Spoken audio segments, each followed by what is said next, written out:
Hi guys, good morning. It is a beautiful warm day for a change. We're, I think, in the double digits today, aren't we? Yes. Yes. 14 degrees. 14 degrees Celsius today, so it's a little nice cool breeze, but it's a nice day. First really nice day we've had in a while. But today we're going to paint and play, and we got a bunch of new stuff to talk about, and we're actually going to unbox something today. Because I got a box from Miss Deb yesterday. It finally arrived, so I'm anxious to see what's in this. And I was a big mail day the other day. I also got a parcel from Miss Sandy. Can't wait to see what's in that. And I got a box from tollpaintingdesigns.com the other day with all of her new stuff in it. It's like, oh my god. Playtime in the zoo. Oh, she made me a really cool surface. Check those out. Potion bottles. And teacups. They made me teacups. They're amazing. The ones with the punch-out frame. Yeah. Ooh. They're really cool. I'm really excited about those. So we're going to paint Home to Roost today. This one is a fun one. It uses some texture mediums and some stencils, and there are some sunflowers in it. I haven't put the sunflowers on my piece because we've done a lot of sunflowers in the last little while. Yeah. But we will talk about them, but don't worry. But I want to focus mainly on the chicken and on the background because that's some really fun stuff. And there's a fun lettering technique in this one too. So that's what we're covering today. But before we get to all of that, we do have a giveaway this week. We've got a stencil set. Yay! And we've got a couple of stencil brushes to send out as well. So somebody's getting that. So we have two nice little giveaways, a stencil set and a set of stencil brushes. And what else? And what else? Oh, we have an update on Dot. Yes. Miss Dot has been boogieing in her wheelchair. Renee posted a video to Instagram the other day, and she's chasing sticks and chasing balls and finding things and just in general creating mayhem. Yes. With her new wheels. So she is happily settling into that. And we are actually seeing a little bit of movement in those hind legs. Which is awesome. And we finally got a tail wag out of her. we got a tail wag out of her, which is great. Yeah, that means there's signals going. There's signals going where they're supposed to go. So this is, really although good. a small improvement, it is an improvement. So we'll take it. At this point, we'll take it. But she is her usual happy, bouncy self now that we can get her out and... That camera is going absolutely nuts. Why? Every time you wear black. Is that what it is? Yeah. You gotta stop dressing like I'm going to a funeral. There you go. Just color correction. Yeah. I am really that pale. I haven't been out in the sun. It's okay, you're Irish. I'm Irish, yeah. So, but yeah, I What's really in the am that box? pale. What's in the box? I don't know. This one is from Deb. All I can think now is Brad Pitt. What's in the box? So I'm gonna open this. If you haven't seen that movie, it's a good movie. I have an idea of what's in here because Miss Deb is making sure that I always have new toys to play with. She's awesome. I got a feeling it's some of the new stamps from Stampendous that are in here. Most likely. So, although it's a little heavy for just stamps, but I don't know. Let's see. Antique green, a bottle of asphaltum. We've created a black market for paint. Warm white. Hey. Country red, yay!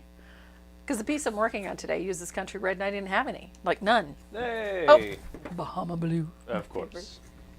So antique green and asphaltum, of course, those are colors that I use a lot.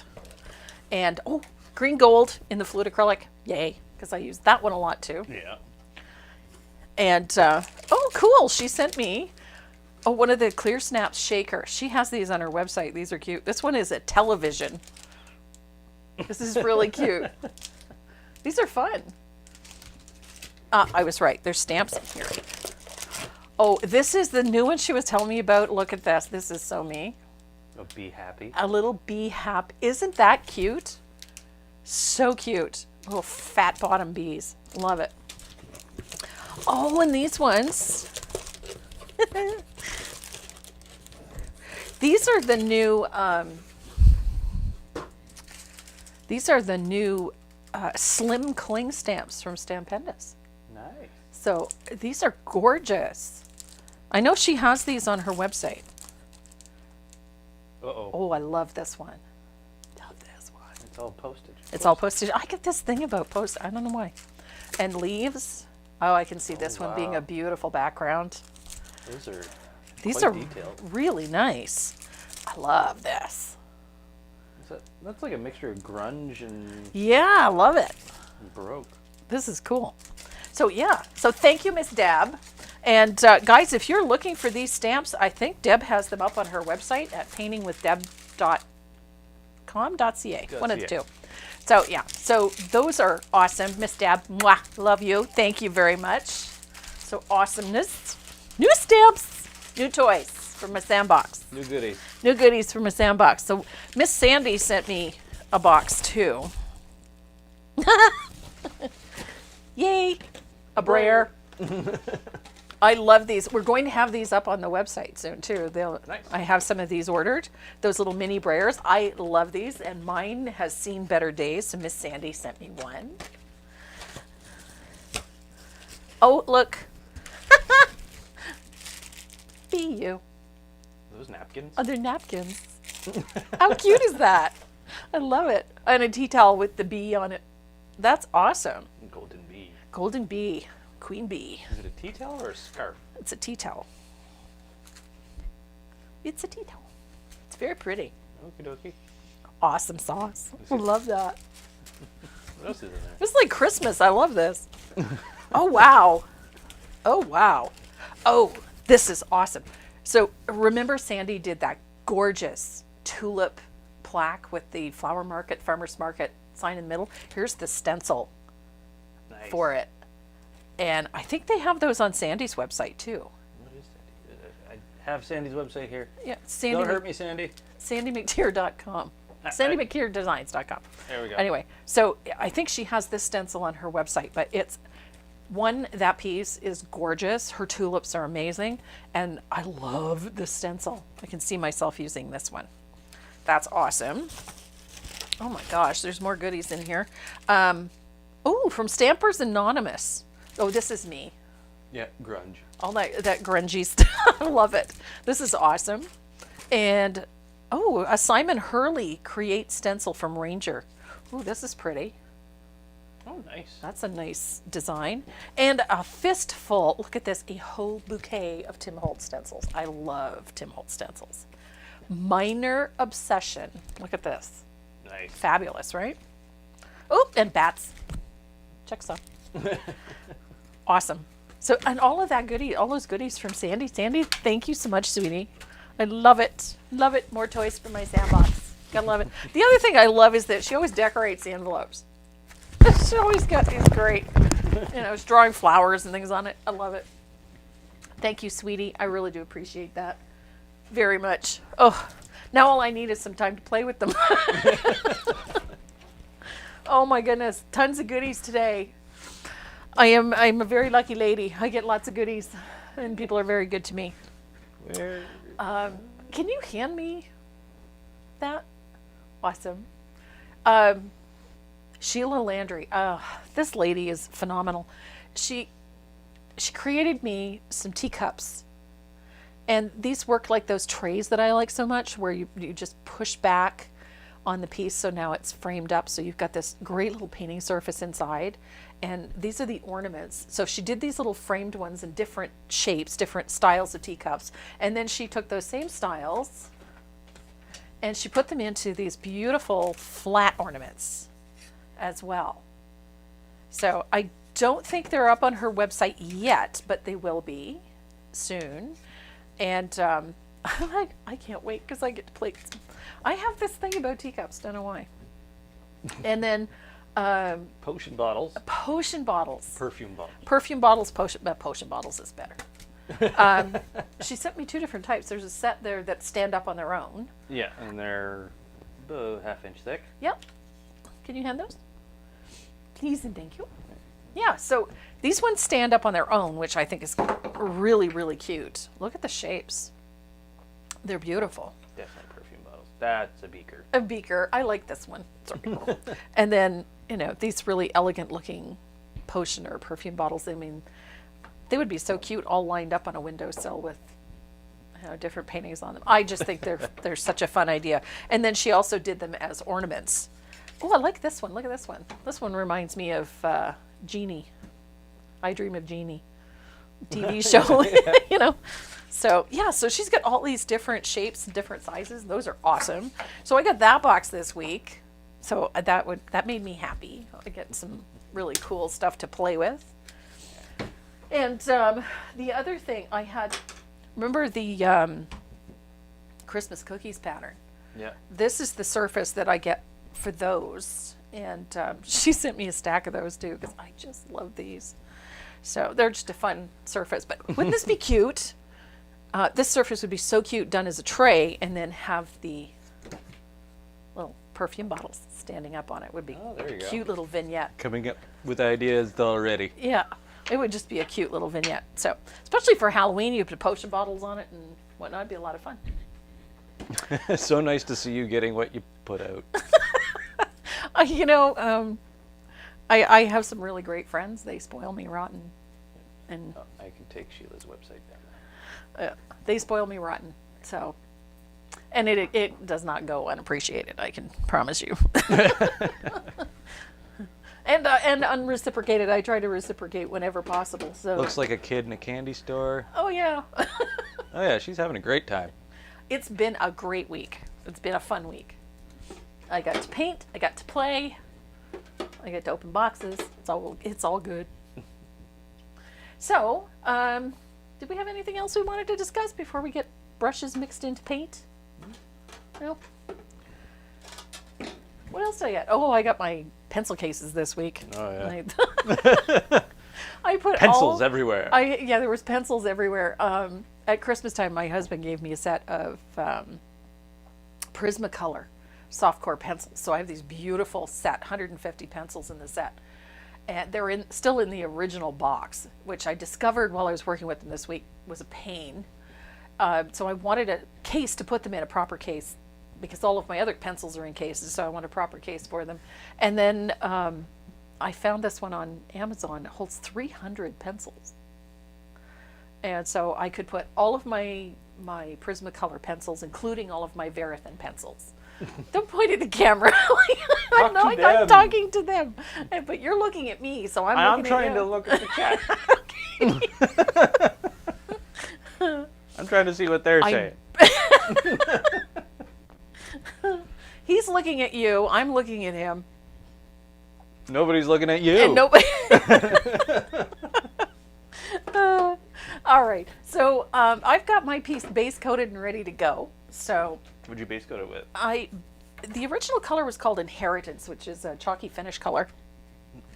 But as usual, it's really hard to find, as most things are these days. So I went with Marigold and base coated my surface with Marigold. So we're about ready to get started.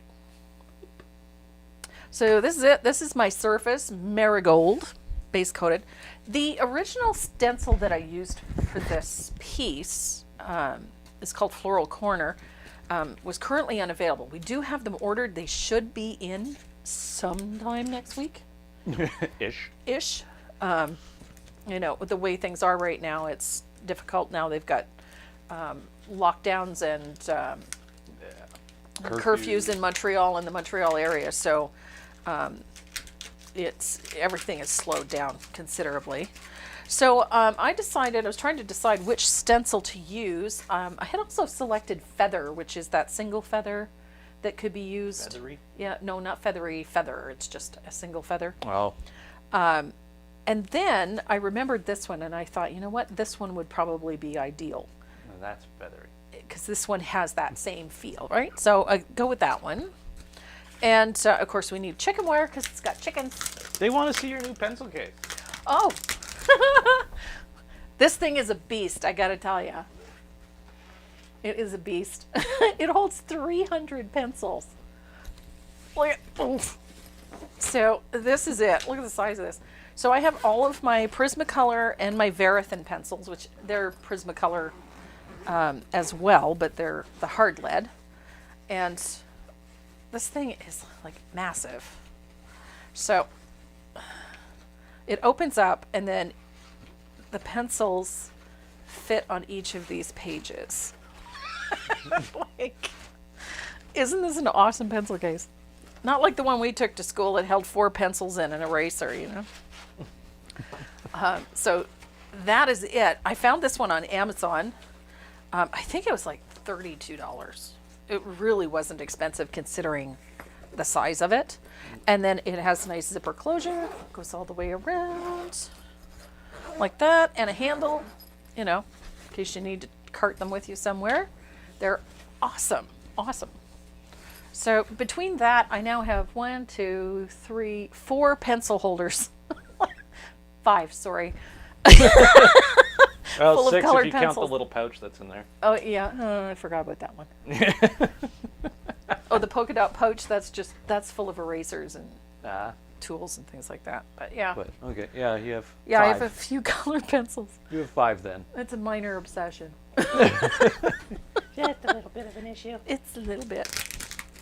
So, but yeah, that I thought that pencil case would do the trick nicely. Boy, oh boy, did it ever. I mean, it's holding just a little over 250 pencils right now, and it holds 300. There was still another 2 full pages that weren't used, so. So the stencil that we're using for this background is chicken wire. I like this one because it can easily be continued just by moving it along.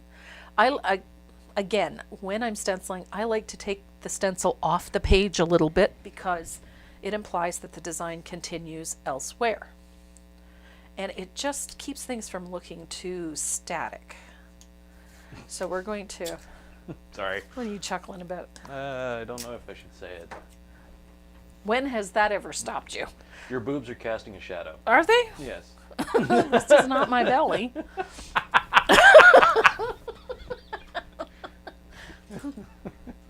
There is the plus. I'm afraid there's very little I can do about that. You'll have to adjust the lighting. You can only do so much. You can only do so much. Can I adjust the camera so that shadow? Like I said, when has that ever stopped you? So I'm using a Stencil Pro and a small quantity of asphaltum for this. And I'm not worrying too much about getting it absolutely perfect. So I'm putting it on, circular direction, and changing directions frequently. I don't want to have an absolutely perfect continuation of this. I kind of want it to sort of run out a little bit. So again, I've taped mine in place because I don't like them being able to shift too easily, and I can check to see if I'm happy with how it looks, which I am. So I'm going to move this, and this is the nice part about this stencil, is that it's actually very easy to line it back up and connect it again so that you can continue the design. And again, I'm not too worried about getting it absolutely perfect. I just want to imply that there's a little chicken wire in that background. So it doesn't have to be dark or even solid. It can be broken up a little bit if you want. I just like that continuity to go off that page because that kind of grounds it to this background.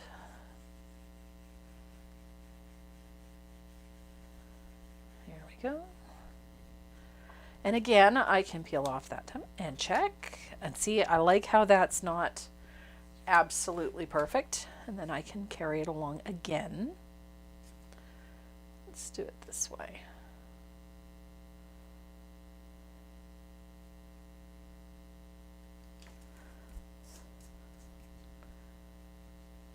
I have an obsession with the chicken wire and chickens. I have chickens all over the place.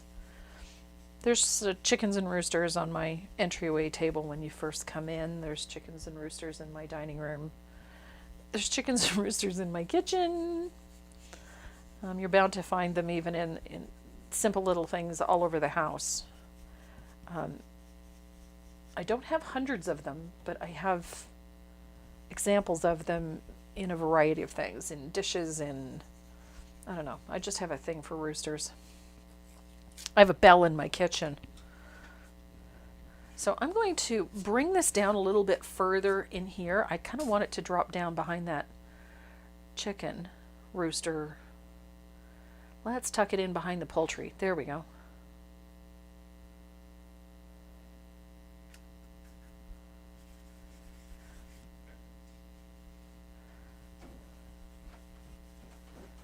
He's quiet. Why is it quiet? It's quiet. We were just talking about my collection of roosters. Oh, yes. I told them I have a dinner bell. Yeah.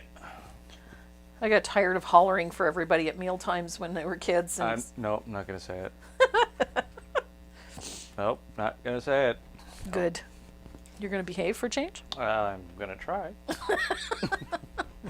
So I think that's enough. I think, our chicken is going to sit right here. So I think that that is plenty for in there. It's just going to fade out in behind the bird anyway. So I think we are good to go.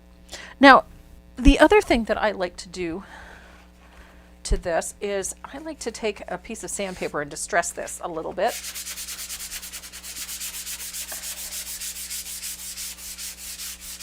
And then we're going to talk about how I base coated my background. Now, my background in this one is, again, this is the color I used. I used that marigold. Now, I used my fugly brush to put the base coat on, and I was not neat, I was not tidy, and I let the brush marks remain because I want to create a little visual texture back there. So it's not a heavy texture, but it's there nonetheless, because the next step is where we're going to make that little bit of visual texture stand up. So I'm going to grab some shop towels. The camera went out of sync for some reason. I don't know why. I thought What? I was looking for my shop towels. I don't know where they went. Okay, they sprouted feet. It happens around here. But that's okay. I have lots of shop towel. So I'm going to make a high-tech applicator by tearing my shop towel into 4 pieces. Comme ça. And I'm going to take one, crumple it up, and tuck it inside. What are you chuckling about now? She said it and I didn't. Awesome. Who said what? My farmhouse is full of chickens and roosters. When my boys were teens, their friends came over and asked how many cocks I had in my house. I started counting before I realized.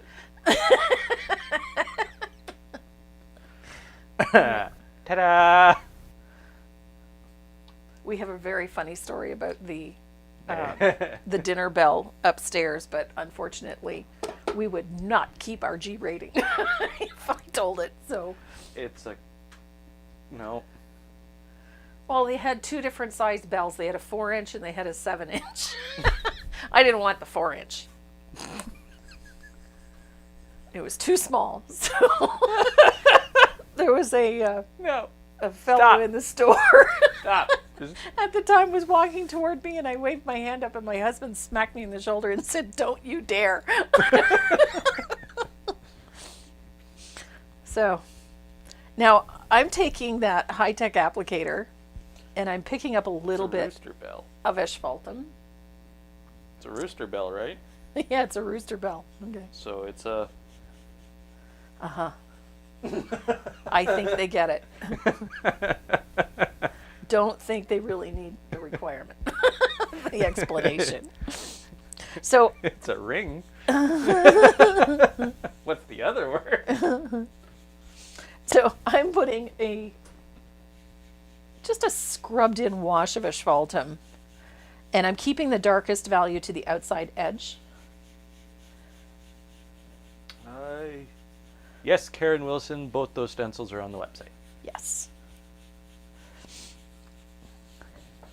So if you go to circular fashion and change directions, I'm using a very light touch. I am not putting a lot of pressure on this. I want to get that color over top of that yellow. They found him. They found who? Oh, they found him. I wondered how long it would take. Yes, that is the zombie ornament in the upper right corner. The zombie cookie. The zombie cookie has sprouted legs and has been moving over about the screen throughout the lives. It's actually in the deco art one too. See, we did the anybody- deco art live the other day, and he stuck it in the corner Just to see if anybody just to see would know. if anyone would notice and get it. I think that's what he was getting at. Yep. He was more interested in whether or not they would get it. So I'm just putting a wash of this asphaltum. I'm creating a sort of, for lack of a better term, I want it to look a little bit dirty, like it's been around for years and years and years. And the fun part is that you can adapt this or adjust this as you go. So if you don't like it, if you find it's a little too dirty looking, you can just dampen a piece of shop towel and scrub it off, scrub some of it off. So it's pretty user friendly. Now this is one of the reasons that I like this so much. I can take my applicator and I can take that centerpiece out because it's going to have less paint in it than the other. I'm going to crumple up this one and tuck it inside the other one. So now I have a clean spot that's damp. High-tech applicator. It's my high-tech applicator. So I can go back in with just that damp and very gently wash off some of that asphaltum where I want some of it off. I don't have to take it off everywhere. I can be very selective about where I do that. And if you have a fair amount of texture on the surface, doing that scrub will show it off even more because the darker value stays in the lower part of that texture.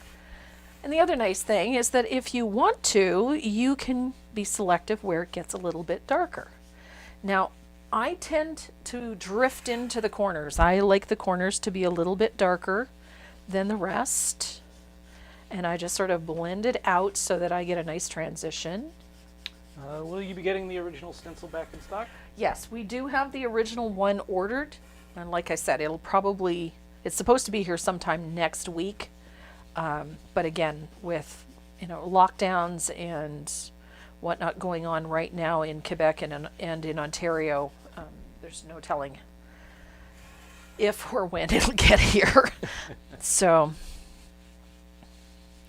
we're just going to have to be patient. But in the meantime, I've been using, going through other stencils that I have and seeing what will work for it. One of the things I was thinking about the other day was that I thought for that band that's on this piece, that floral, just to do a black and white check would make it look really fun too. That would be a very traditional country look for it. So that would be a good choice as well. So, I mean, there's nothing to say. You can't use whatever strikes your fancy. So there we go. There, I've taken the asphaltum and I darkened my corners. Now you can go one step further with that. And I did it with a little bit of soft black. Because soft black is a color I just love. And so if you really want to deepen things in those corners and just a little bit, just apply a little into those corners and along the edges in small quantities, and it'll give you that nice dark. I forgot my microphone was attached. And I tried to move and it didn't go well. Are you okay? Yeah. Didn't hang yourself? No. Oh, good then. So that little bit of soft black, it just deepens those corners a little bit more. You can pull it along the edges. We're going to play with the soft black a little bit more. I really like how that looks. That's really nice distressed feel to it. I like it. So once you've got your surface to this point, you are ready to trace and transfer your line drawing on. And you're about to see just how not with it I was yesterday when I was prepping for this, because I didn't do any of this. I just put my line drawing on and started base coating. Hello. Talk about a rocket scientist. So You didn't. You I really didn't. I really didn't. I went gung ho, got everything base coated, and realized after the fact that I didn't do any of that. Okay. So, like, hello. So, I've got mine traced and transferred on here.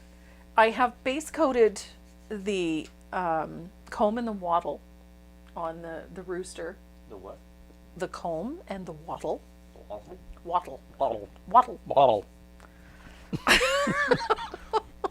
Wattle. Wattle. Like what penguins do. No, that's a waddle. Penguins waddle. This is a wattle. With a T. Wattle. Okay. English is a wonderful Yay, language. English. No wonder foreigners have a hard time with it. No kidding.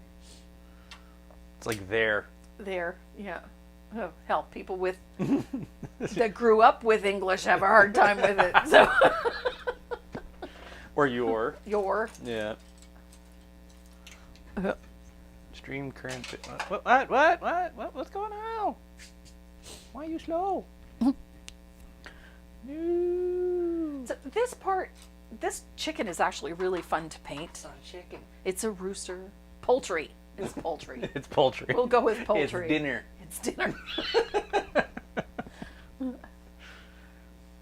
I swear. Some people really love chickens. I personally, my experience with them, they're the most spiteful creatures God ever poured breath into, but some people really love them. So the first thing that I like doing with my chicken is to rooster, poultry. I want to put a nice little shadow in behind him. So I'm just floating in a little asphaltum. You know Rooster's bit? We had bantam roosters on the farm. Ooh, Speaking evil. spiteful little creatures. So that's why you have no problem eating chicken? I have no problem killing them either. Gotta remember what I did for a living. Yeah, true. Gut 'em and clean 'em. I feel the same way about fish. Yeah. I don't know. Depends on the fish. What's the name of the pattern? The pattern is called Home to Roost. I make jokes about chickens. I would never, in God's green earth, ever harm one just for the sake of harming it. But If it's gonna make dinner. if it's going to make dinner, it's all good. All bets are off. Mind you, I could have walked up to that partridge that we saw the other day. The partridge around here, I think, are a little shell-shocked from being, close to the training area. And they're not the brightest animals to start with. no. Yeah.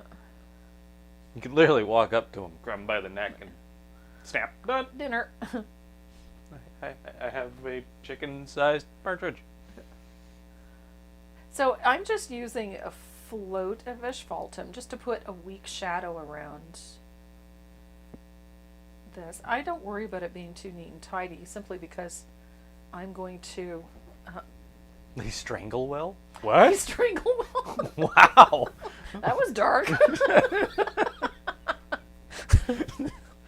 I have 23 chickens and 1 rooster. Wow. You know what? I mean, I've heard people say how affectionate chickens can be. That has never been my experience, so forgive me for that. But some people absolutely love them.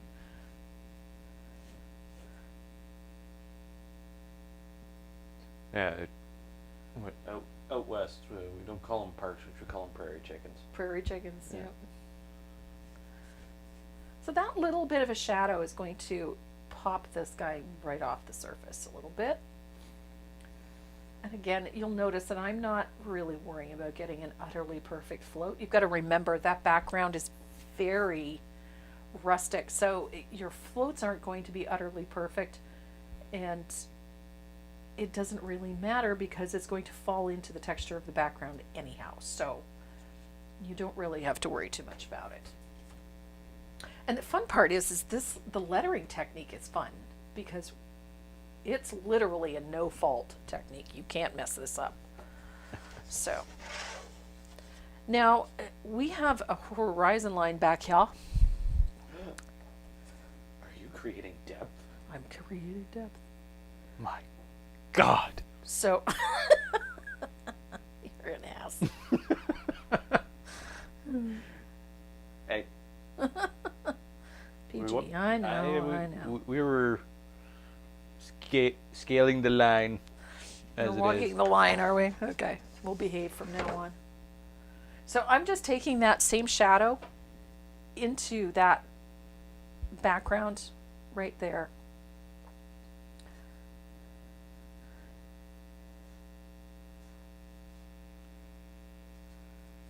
I have no problem with killing an animal as long as you're going to eat it. Yep. I Totally agree. completely agree. I don't believe in hurting an animal just for the sake of hurting it. There's two reasons to kill an animal. Self-defense and hungry. And hungry. It's the only two times that I would consider killing an animal. The only other one would be, Oh, pests. no, even Certain then, pests. certain pests, maybe. Coyotes. Well, Coyotes, I if they don't stop leaving a dump in my backyard, yes. Yeah. Coyotes, especially out west, they're very dangerous. Yeah, and the same here. So give them a wide berth around here, but I don't like to harm any animal. I've gone hunting once. I enjoyed it because, I think people enjoy the process less than, yeah, yeah, actually killing the animal, didn't really enjoy doing it, no, but the people I was hunting with, eat. yeah, they eat. Exactly. So So I had I- a stocked freezer for a little You bit. stock freezer for a little bit. Yeah. So I've got a shadow on that horizon line in behind the chicken. Leaving a dump. Yes, we do have coyotes in our area, and the little buggers were in the backyard here not too long ago and left me a little present to pick up. Yeah, and they're also in heat. Yeah, it's mating season for them here, so, So they can and be if really you own dangerous. a female dog, Yeah, they're around. the males are going to be scooting around looking for something to, mate with. mate with. So, The needless boink. to say, Miss Dot is in the house whenever we are not, whenever we have to be out, she is with us, so we don't. She Weather doesn't is, go out on her own. the weather up here is gorgeous.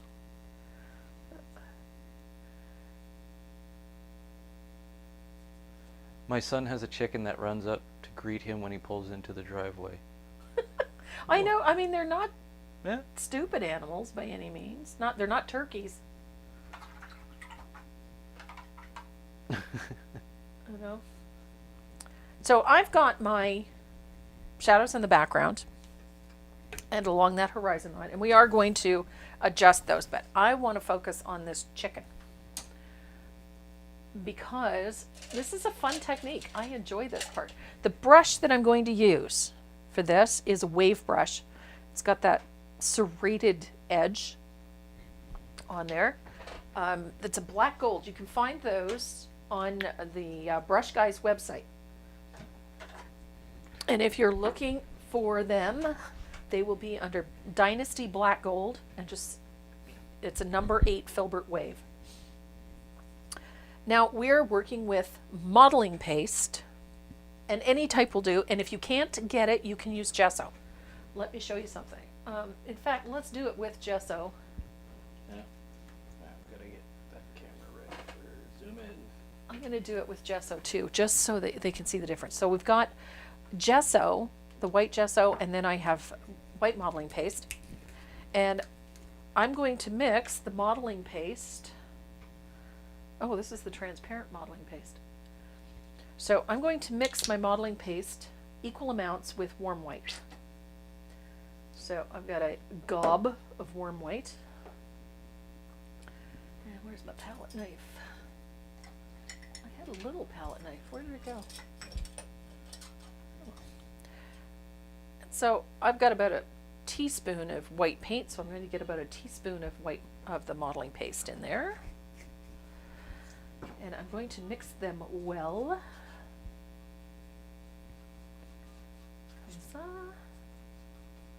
Coyotes are not territorial. They roam. They're nomadic. Yeah. They're evil.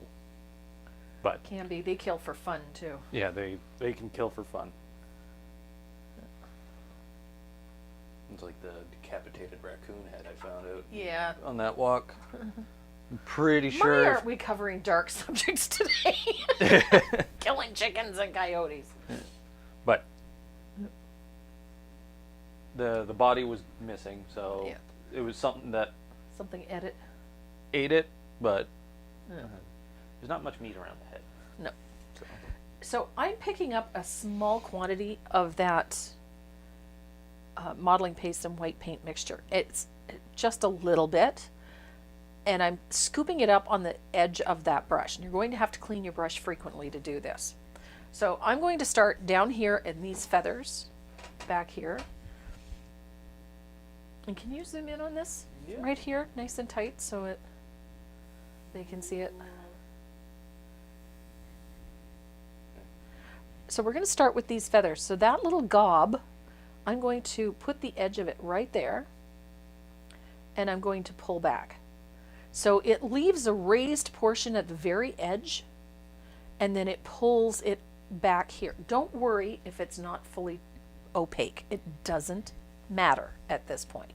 So I'm going to do the next feather, same thing. I'm going to push that little bit towards the edge and pull back. Just don't move it around too much. So I'm just pushing so I get that little ridge at the edge, and then I pull back. I want that texture to stay there. My only hunting trip takes me to the grocery store. Yep. That's ha- dangerous enough these days. Yeah. So I have Tons of pulled this notifications. back. It doesn't matter if it comes back and overlaps the next layer, because it's like fish scales. We're going to overlap the next one so that we get that ridge. Comme ça. Getting the texture of the feathers in there. We're putting the texture of the feathers in there. Cute. And because of the way I'm pulling it, you can see it's got that texture. And I'm going to start at the bottom, down here, and pull one in. It doesn't have to be exactly how I've done it in that line drawing, as long as it, overlaps slightly. It's all good. Did you use the same technique on the tail feathers? The tail feathers are just plain. Yeah. I'm more concerned about the feathers on the body at this point. Yeah. I have a Yorkie, so I have to be aware of hawks and eagles as well. Yeah. Yeah. Yeah, we have both bald eagles and red-tailed hawks in our area, so yeah, you don't want to leave anything squirrel-sized outside. Squirrel sized. Well, we have a lot of squirrels here, a lot of chipmunks, and they move. Yeah. But they also know the risks around here, so. So I'm just continuing to add these layers of feathers. We have bald eagles, brown eagles, and golden eagles up here, right? Yeah. Yeah. We have pretty And much red- all three types of eagles. Red-tailed hawk and peregrine falcon, too. Yeah. We have a lot, and we get the odd snowy owl. Oh yeah, we certain see a times lot of the those too. year. And so we do have a fair number of, and the fact that we're less than 3 kilometers from a bird sanctuary. So I'm just pushing that. The nice part is you can let that run out. I like this number 8 because it gives you a nice wide feather. Oops, I goofed. What size brush is that? This one is a number 8 Filbert Wave. Yeah, number 8 Filbert Wave. Number 8 Filbert Wave. So this is fun. Like you can just Wow, cut that's and make feathers till the cows come home. that's pretty dark there, Jessica. Wow. Had a bunch of meat birds we had left outside the pen, and literally had zombie chickens the next morning. Ooh. Some were still alive and torn apart. One was drinking water, and the water was coming out the neck. Ew. Yeah, yum.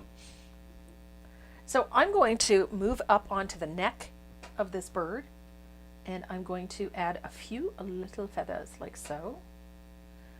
Oh, we got turkey buzzards here. Right? Yes, I didn't realize that until just recently. Yeah. Yeah, we have turkey buzzards. We also have wild. Speaking of the dumbest creature God ever brought into, wild turkeys. Oh God, yeah. We have them around in abundance. They're vicious too. Well, they can be, but any they're bird can dumb. be. They are dumb. So, I really like making sure that the breast of this bird is nice and plump. So you want lots of fun little fat feathers. I like this texture. And don't forget, you're going to overlap these like they're scales. So I've got my first row in, and I'm going to come back here, and in between, I'm going to put another row. And quite honestly, there's no real, hard and fast plan here.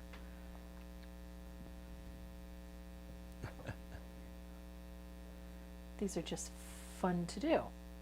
Would never have thought to do feathers like this. Really fun technique. It is fun, and it's forgiving. Especially with this, because if you really mess it up like I just did, hello, I'm going to take a brush, and I'm going to come in here, and I'm going to scrape up that first one that I put in there, because it's gooey. You can do that. Ooey gooey. And I'm going to give myself a little ridge. There we go.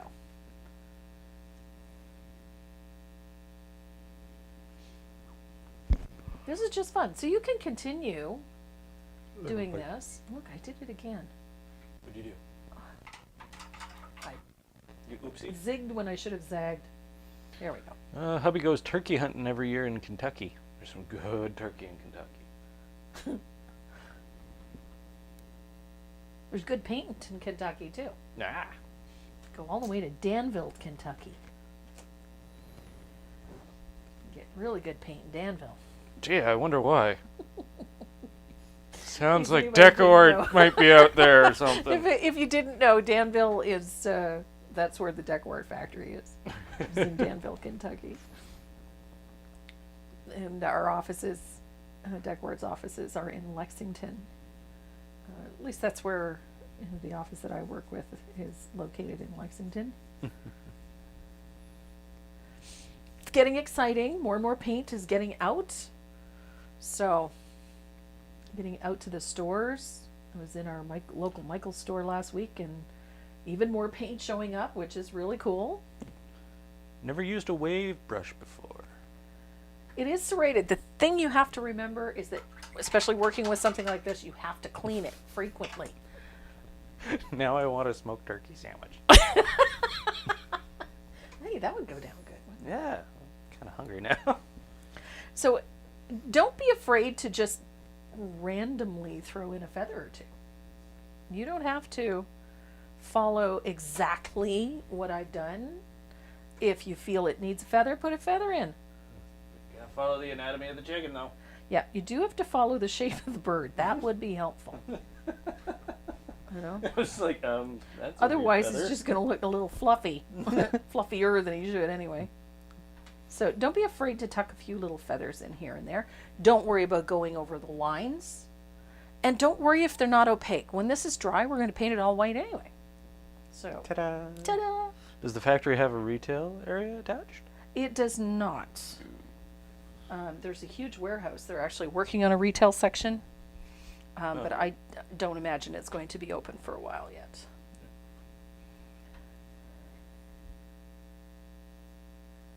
But it is an impressive facility. Lexington is where my hubby drops me off with family when he goes hunting. Nice. Lexington's a pretty city. So I hear. I like Lexington. So I wanted to switch to a slightly smaller brush, so I just went with a regular number 4 filbert because I wanted to put a little texture in here. And I'm turning the brush on its side to do that.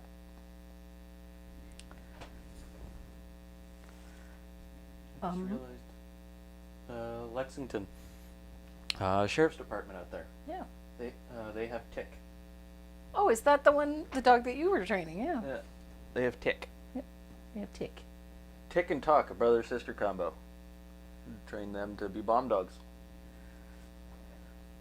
So They were fun. I've got a bunch of feathers in here. I'm rather happy with how those feathers are pulling together. I am going to take a little bit. I want to come up here a little. Sandy McTeer, late to the show. Hey, Sandy. Thank Yep. you for my goodie box, sweetie. Thank you so much. We did an unboxing or unbagging one this Whatever you morning. want to call it. Whatever you want to call it this morning. I'm tickled pink. Thank you. Might be a bit early for Miss Deb. Either that or she's out test driving her new car. Yeah, all right. She's so excited. Her mermaid tail car. So I have got my feathers done. And this is going to take a minute to dry this, methinks. I'm going to use my my older heat gun for this because it dries faster. Assuming it doesn't electrocute me. It's loud and obnoxious. Or explode. Yeah, that's the other option.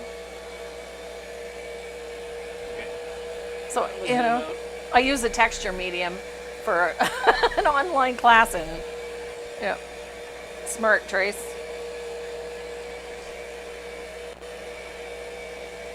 Shouldn't take too long to dry.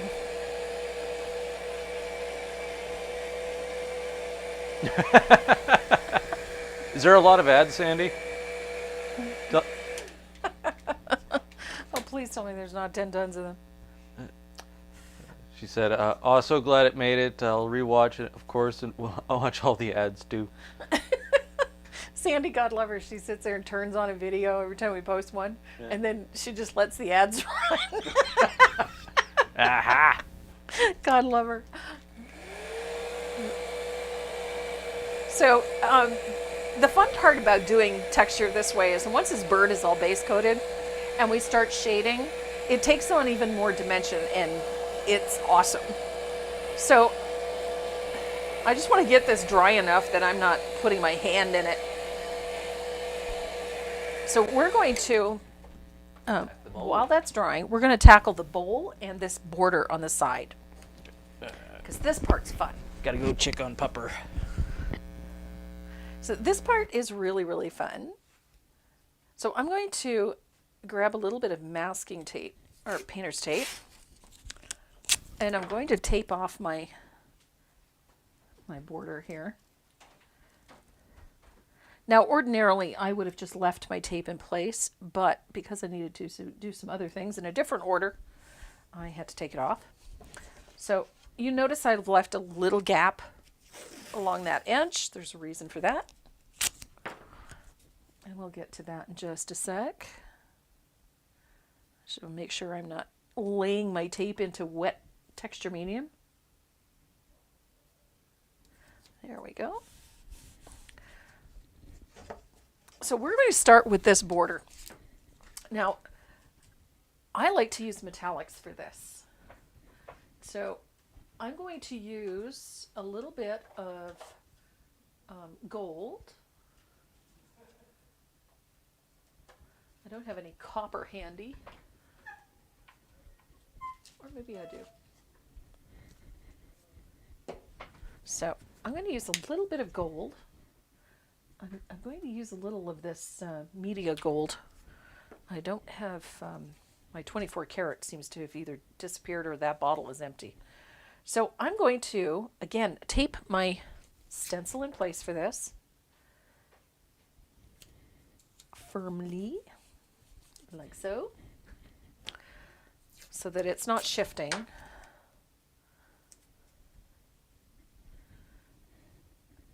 And where's my stencil brush? There it is. Good grief. So I've got a little bit of that gold in my stencil brush, and I'm going to use this sparingly. I don't want it super heavy. I don't even want it opaque. I just kind of want a little bit of the gold in the background. You could add a little bit of copper to this if you wanted to, or a little bronze. I have something else in mind for this, and you will see in just a sec.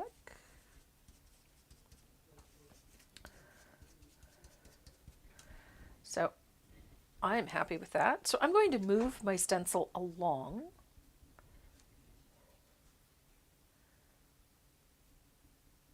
And rearrange it slightly.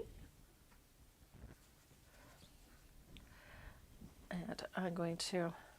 The nice part is that this stencil is designed so that you can just line it up with the next layer. Like so. Nice light touch. I'm not scrubbing this in. I'm trying to keep the colors fairly subdued. It's going to be varied. That's okay. And ready to move it along again.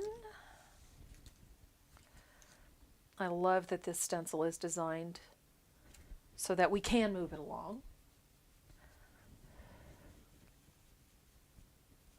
There we go.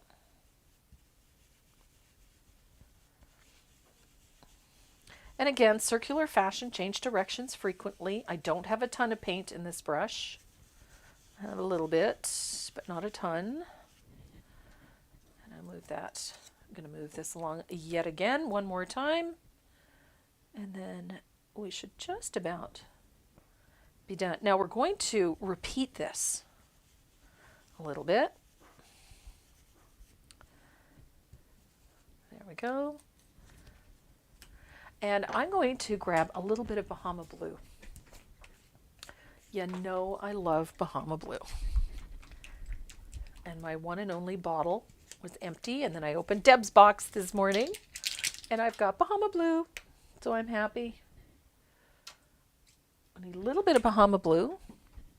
And I am not going to clean my stencil brush for this. I'm going to come back to my original position, and I'll line up my stencil. If it's slightly out, I'm not really too worried about it, because this is sort of a distressed finish anyway. So I'm going to pick up a tiny amount of Bahama Blue on my brush, and I'm going to put a little bit here and there.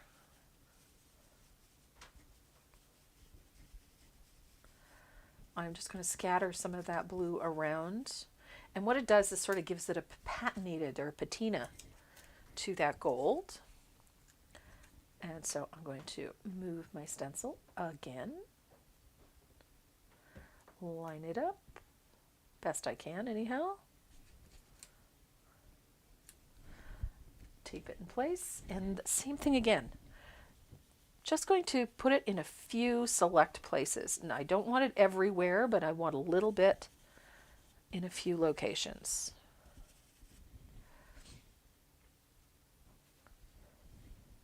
I do like how this, patina plays well with this sort of distressed and vintage look.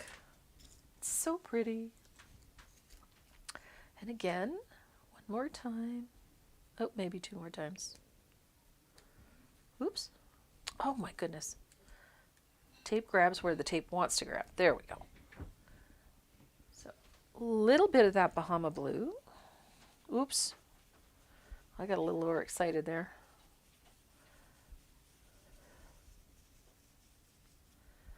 A little touch of that there. And we'll move it one last time. And that will take care of our border. So that little bit of blue, just tuck it in. Kind of adds a little of a greenish cast to that gold. It's quite pretty. Ooh, I rather like that. And I'm going to take, I gotta go get my big ruler. Oh, I don't have to go far. There it is. So I've got a long steel edge. I'm gonna grab my gold leaf pen. Make sure I've got paint in it. And I'm going to put my ruler on the edge of the tape. Remember, I've got that little narrow space between the edge of the tape and the border, and I'm going to put my pen on the surface. And it didn't work. Ooh, did that time. And I'm going to run a gold line right there.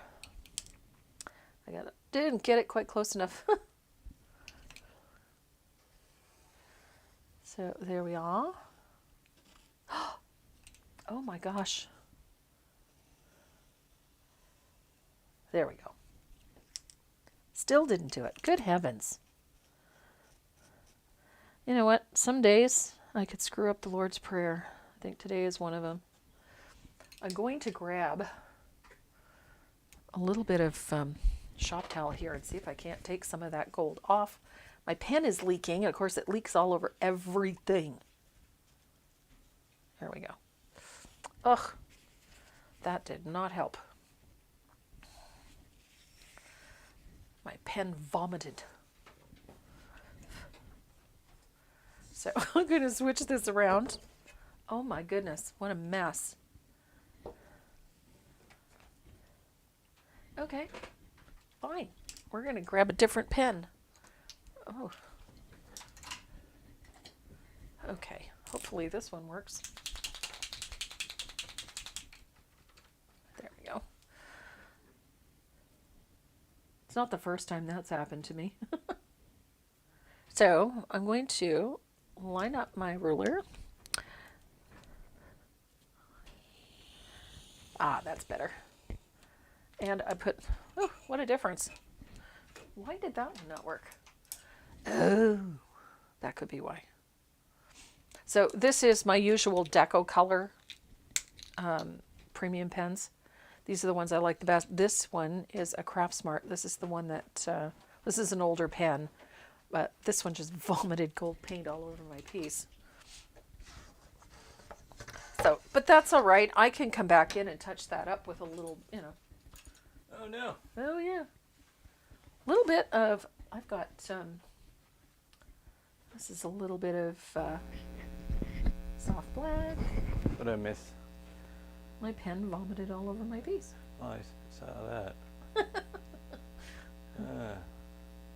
It's a little soft black right over that gold. That's fine. It's not so bad.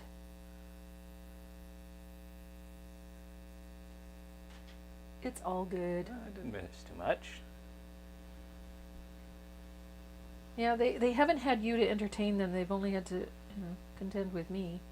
Well, I had to take Dot out for a pee and make sure she ate. Well, she was being persnickety this morning. She didn't want to eat. I don't know. She's definitely eating now. And So I'm going to dry this, but I'm going to use my other heat gun. The other one's making weird noises. With my luck, it'll electrocute me. Don't want that. So I had to fix up my little whoopsie there. That, oh my God. it's just a gob. It's a gob and it doesn't want to dry. So I'm going to see these things happen to everybody, believe me. So I'm going to go back to my stencil and I'm going to position again right there. How is Dot doing? Miss Dot is doing better. She's getting used to using her wheels. Yep. If you want to see videos and pictures of her and her wheels, They're on Renee's Instagram. Dot the K9. Dot's Instagram. Dot's Instagram, not Renee's. no pictures of me on there. It's nothing but dogs. Dot the K9. All one word. All one word. He's got some video up there of her with her new wheels. Chasing sticks. Chasing finding sticks balls. and finding balls, and yeah, she's doing really well, adapting to her wheels. Okay, so I think I just about got that patched up. This would drive me absolutely bananas if I didn't fix it. My eyes would come back to that same spot a million times. Glad to see how to fix that glob. I've had issues with those pens and can't figure out how to do it. Well, because it's an oil-based pen, there's not really much you can do.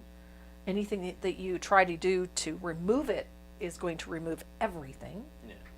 So the best thing is to simply let it dry and then touch it up and then redo what you've done, which is exactly what I did here. I just took the stencil and went back in. So I'm going to dry that. And then I'm going to take my little 6-inch ruler, because I always have one handy. And because I went right over that gold border with the stencil, I have to put that gold border back in. So I'm just going to, ta-da. There we go. Put that line back in. Oops. And then I like this part because this is where I get to take off the tape, and it also gives me a chance to talk about removing tape. So when you're removing tape, fold the tape back at a 45-degree angle and keep it low. And if you do it that way, you're going to have fewer issues with it removing paint off of your surface. So, et voila. That's one. Look at that. You can barely see where that gob was. And I'm going to do the same thing on this side. Take the tape off, fold it back at a 45-degree angle, like so.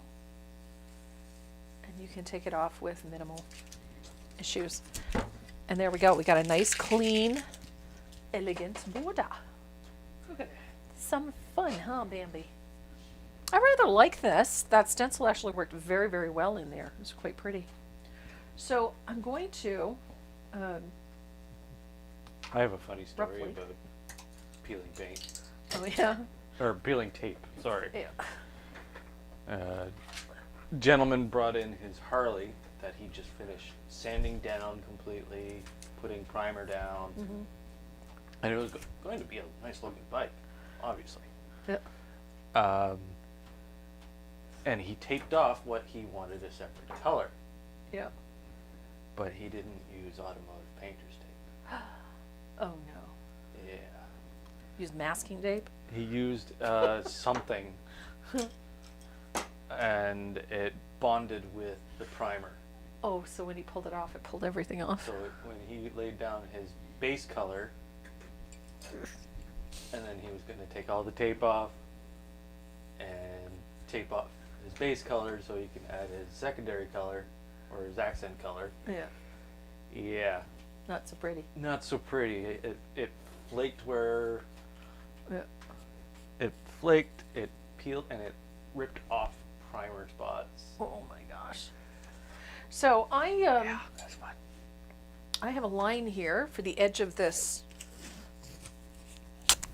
bowl, and I want to prevent the stencil from getting up on it. So I'm going to stretch my tape to follow that line right there. Just so it's got a slight curve in it. And I'm going to choose just a portion of this stencil. I don't want all of it on there, but I want a portion of it. So I'm thinking this portion right here, just a little bit. And the reason I chose this is because I like how this floral sort of ends. I'm gonna cover up that little bit there. The stencil works very well. It resembles chicken tail feathers. It does. That's a really good analogy. So Yeah. because most of this, the back part of this bowl is actually going to be covered by sunflowers and shadows. I'm not going to worry too much about stenciling back there. I'm going to focus on this forward edge. And we just want a little bit of motif here. So I'm going to kind of let it run out down towards the bottom. And I'm going to do that with a little bit of asphaltum. And it's going to be a light touch. I don't want this too perfect. I just kind of want it there, if you know what I mean. So a nice light touch, very little paint on that brush.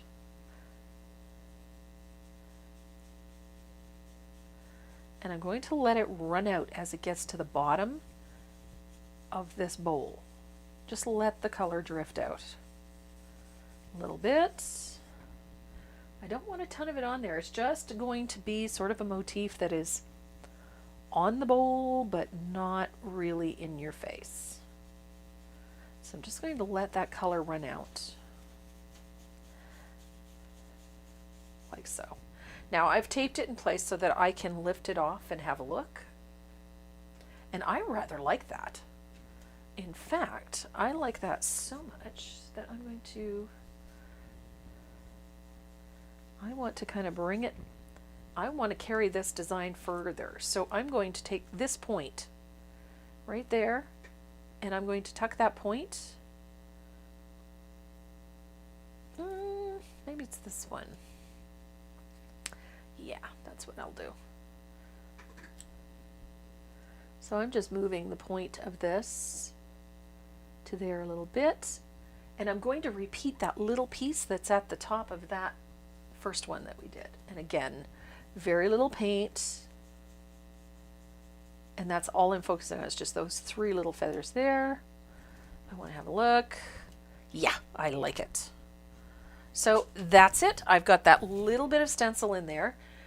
Because there's shadows here and there's shadows over here and along there, I don't need to have the whole thing covered with the design because those shadows are going to bury it anyhow. So I'm going to carefully remove my tape, because remember, we've got all that texture up there. I don't want to rip that off.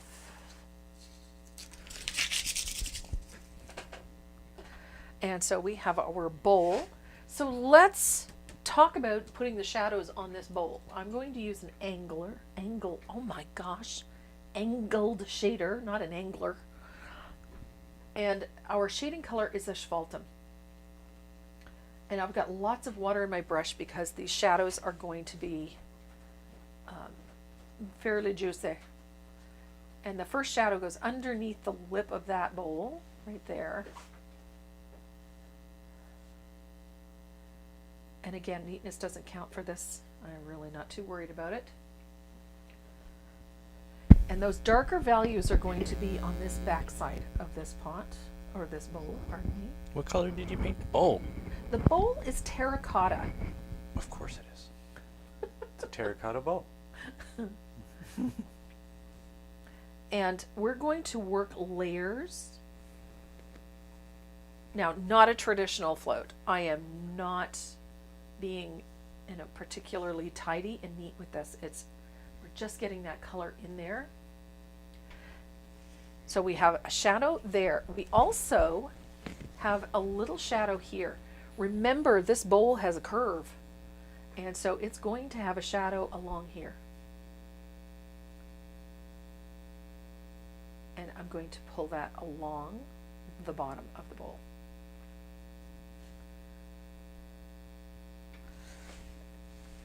And there is a shadow here. Now, because I put a shadow on this side, it implies that this bowl is curved, wraps around, so we need to have that shadow in there. The lightest area is going to be right in here.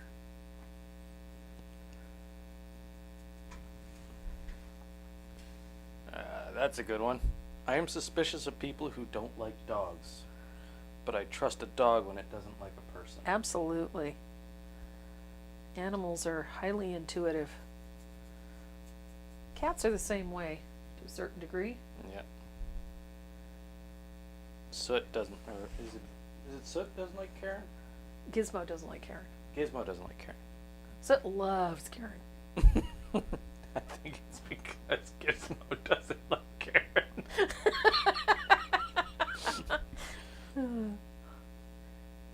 Oh, he is such a grump where she's concerned. It's hilarious.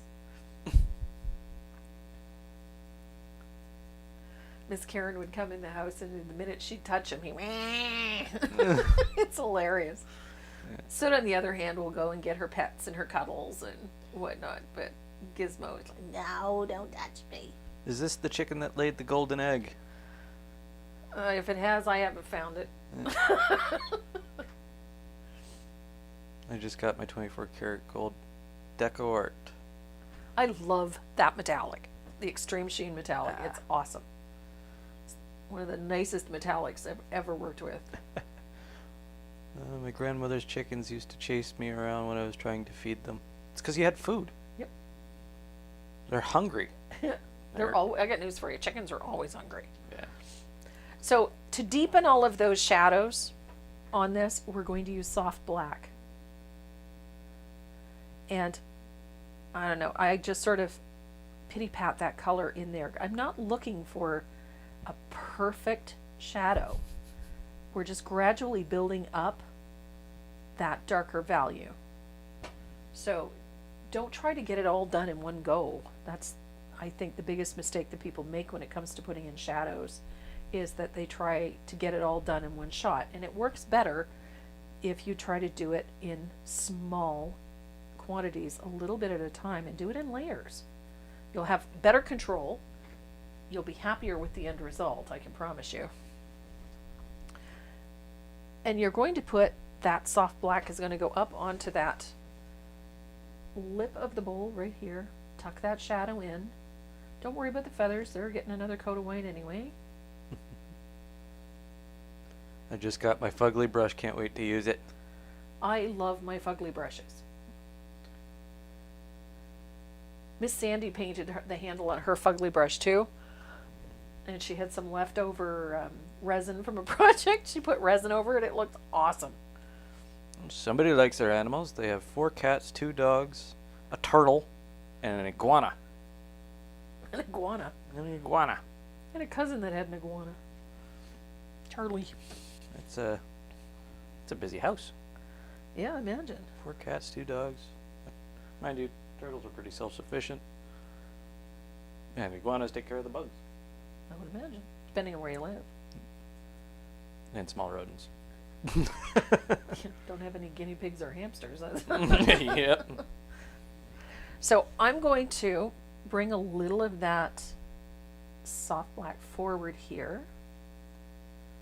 And underneath those feathers that overlap, just pulling a little of that color in. And again, I'm not too worried. Remember, we're going to put white over top of this, over top of those feathers. So don't worry if anything overlaps slightly. It's okay. So I've got a nice little shadow in along these areas. And I'm going to put one in here too. Just a little. We had a Banty rooster on our farm when I was growing up, and still have to have the marks on my legs when it nailed me with its spurs. Ooh, Ouch. Banties are nasty little things when they want to be. Oh, look, it's a piranha. A piranha.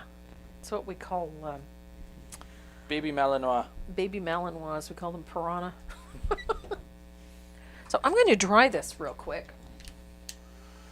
I'm liking how this is looking. You notice that pity pat shadow. It maintains some texture and makes it look like terracotta.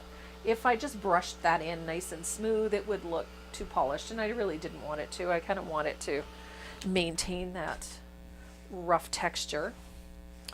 And I'm going to take that soft black in here and deepen that shadow. Oh, there's trouble. Is Deb here? Deb is here. Hi, Deb. We opened your box. We opened the box this morning. Thank you for all my goodies. And all those awesome stamps. When we named all our chickens when I was a kid. Every time we had a chicken for supper, we wondered who it was. Yeah. Way to go, Deb.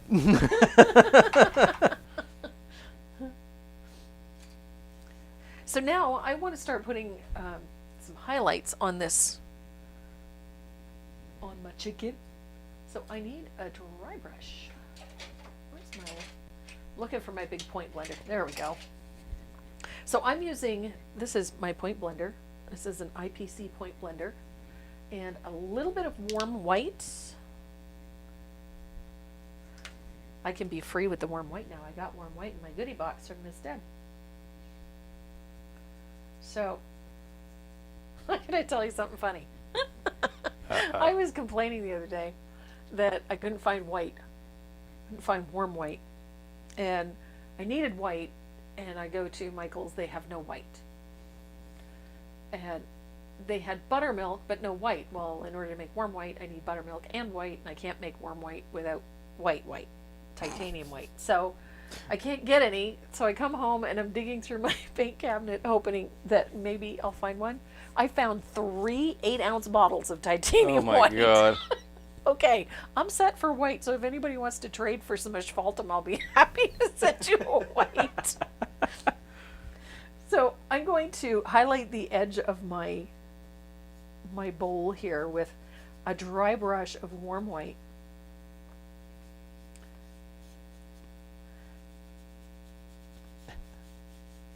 I want to keep that sort of the fun part about putting that, sort of that slip slap textured base coat on there is that it retains a little texture, and so you can dry brush on it quite nicely, and it makes for a fun bowl.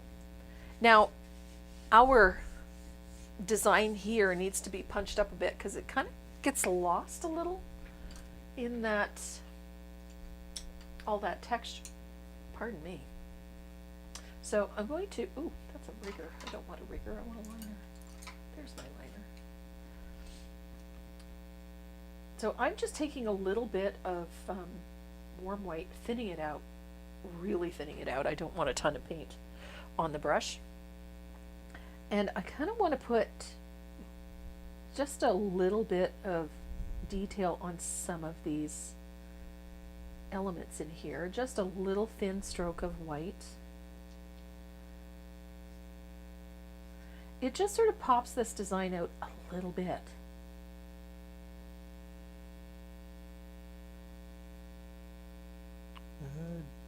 Deb's website is paintingwithdeb.ca. Yeah. It's up on the screen now. So I'm using a very fine line of warm white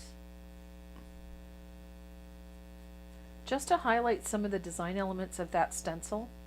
I'm not going whole hog, I'm not putting a ton on there, but just enough to sort of draw your eye to it a little bit. It doesn't really matter what side that line is on, just a little. It just accentuates that design, just a touch. Yes.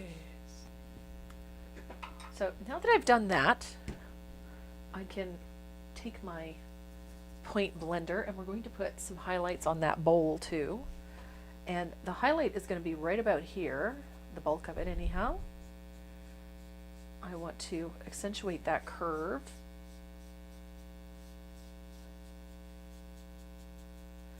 And then let that color sort of run out as it goes this way. So brighter on this side, because this is where our light impact point is. And then let it sort of run out as it goes along there.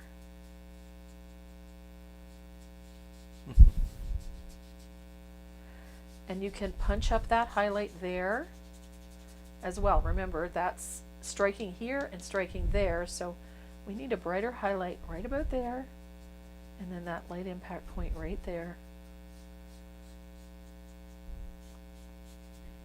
Now, you're going to adjust these as you go. So as things get filled in and whatnot, this will need to be either brightened or toned down, but probably brightened because I haven't really done.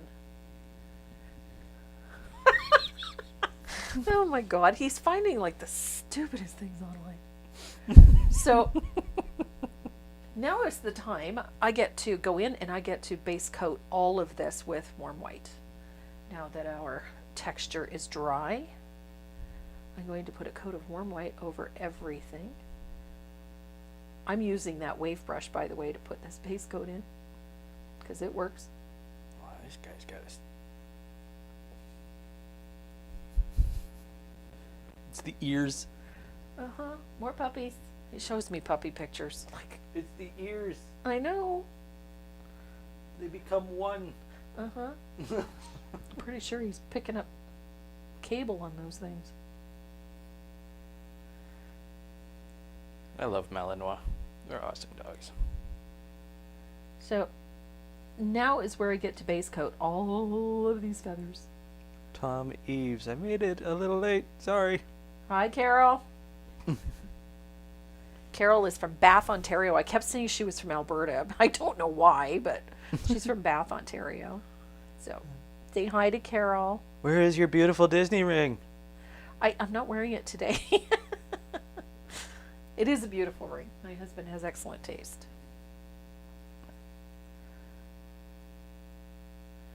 So this is the fun part about this, is that all of that texture in there. Now what? Looks like a casserole dish. Quick, put the lid on it. You know, I had, years ago, I had a little, I don't know what happened to it. I have a candy dish like this. Oh, yeah. Which actually, I have to be honest, this was the that was the inspiration for this. I had a candy dish where it's a chicken in a nest and you just lift off the top part for it. But years ago, I had one that was done in milk glass, and I have no idea where it went. But I have one in amber depression glass. But I would have loved to have my milk glass one back. I don't know where it went. Probably just got lost in a move. I'm going to zoom in on the rooster because there is actually a texture to the rooster. And you can actually make out every feather that you put down. It's pretty cool. So, and the cool part is when we start putting in the shadows on this, these feathers really take on a lot of dimension. And this is a fun technique. I really enjoy doing this. Are you still using that like blend of gesso and white? No, this is just white over top of this, warm white. And that camera decided to go kaputski. Which, Oh, it's back. Okay. We good. look at it, everything's plugged in. There's no way we're running out of battery. Well, I said this one. Oh, okay. Which I'm going to fix. And I like doing this base coat after the fact, because you can fix any little bobbles and areas where the base coat's not great. You can fix up, wonky lines. And the other nice thing is that you can fix things that are perhaps not textured enough to suit you, or if you find there's an area where you wanted to put in another feather, you can absolutely go back to your texture medium and do it again. It's not going to hurt. Where might we get the pattern/instructions? The instructions and the pattern are available on my website. It is both in a print. I will tell you, it is an older pattern, so some people have been having issues with getting it downloaded. But don't worry if you have trouble downloading it, or if you only get a couple of pages. Just send us a quick message. Let us know that you're having a problem, and we will send you the file direct. We're trying to figure out. It's an old pattern, so it was saved in an older format, and so some computers like it and some don't. So How long did it take for the texture to dry? what, about 15 minutes maybe? And a 15 heat gun. minutes and a heat gun. So I'm just going to go back in and clean up my feathers to make sure they're nice and crisp. Anxious for your class on creative innovations on Thursday. That one is going to be so much fun. We're doing the lilacs and daisies on barnboard. I am excited about that. It's going to be a fun one. I'm going to paint this one for my daughter. She loves chickens. I love chicken too. He likes chicken roasted Mhm. or in butter chicken. Butter chicken. Oh no, chicken tikka. Chicken tikka. Mm. So remember what I said about not worrying too much if these are perfect, because there was always that second step of having to go back in and fill in everything with the warm white right over those textures. And this is just a fun piece to paint. If you Who needs lunch? who needs food? Hello from... I don't even know how to pronounce that. Roanoke? Roanoke? Virginia? Roanoke. Roanoke. Roanoke. Okay. So- Taking a late break from studying today. Who needs lunch? So I'm going to grab I've got a small filbert here to fill in a couple of these tighter areas around the head up here. Would you ever consider doing a lesson with your beehive tray pattern? Absolutely. I would love to do that one. I think that one would be a lot of fun. I don't know. What are you doing next Saturday? I haven't decided yet. It might be beehives. I don't know. Well, you still got to finish that. I have to gotta do finish the- the floral series. Yeah, you got to do the gardenia. Yep. I have to do the gardenia. I've actually got a design sitting on my table somewhere with 2 more florals. So for that series. Hey, you guys, girls in California are looking forward to their teacup pattern. So they were so excited when I talked about that last week that, yes, the teacup pattern with the sweet peas is for my girls in California. Are you ever going to do the Oh Holy Night as a video? I have the pattern, but would like to see how you do it. It is actually, I just taught it as a Zoom class, so we do have it recorded, but I would like to do it as a, No, nothing says we can't make it public. yeah, well, within a reasonable amount of time, because I taught Yeah. it just a few weeks ago, so Yeah. don't want to do that too soon. Yeah. Oh Holy Night will be available later. Yeah. It's already on YouTube. It's just not for public viewing. Yeah. Because people paid for it. Yeah, they paid So. for that class, so Uh, that's their perk for having paid for to take the Zoom class. Yeah. So, and I've had like really amazing pieces posted. nice. You know, people have painted their sleds and their. Give it what? Would another month be acceptable? Oh no! It's 90 days, 3 Nine- months. 3 yeah. months? Yeah. Yeah. Okay. So another 2 months? And I think we'll probably just film it separately, Yeah, redo it. redo it. But it'll be available in the future. So I've got 1 coat of white on there. I'm going to give it a blow dry and we'll quickly. I don't know. I've always loved this technique, using that little bit of texture to create feathers is just, it's fun. I vote beehive. Everybody's voting beehive. Sweet peas and teacup sounds wonderful. Sweet peas. It's a vintage flower, or what's considered a vintage flower anyway. Sweet peas are very pretty, very dainty. Come in pinks and purples and occasionally yellow. I've only ever seen a few in yellow. White paint on gold section. Right there. Right there. I stuck my finger in the paint. Hello. Ah. Welcome to Tracy's world. I don't have it on me, I have it on everything else. Welcome to Tracy Moreau's design studio, where everything has Paint. paint Yep. somewhere. Somewhere. Including me. You know what? I'm a firm believer it's just paint. It can always be fixed. There. I painted the Holy Night pattern about 2 years ago on a sled. Yep. Beautiful pattern. Thank you. That one actually was that was a collaboration I did with Patty Rollinson. That piece.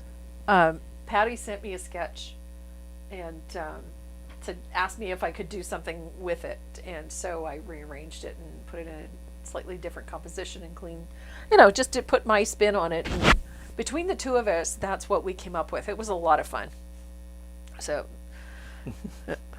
Your accidents only help us make us feel better.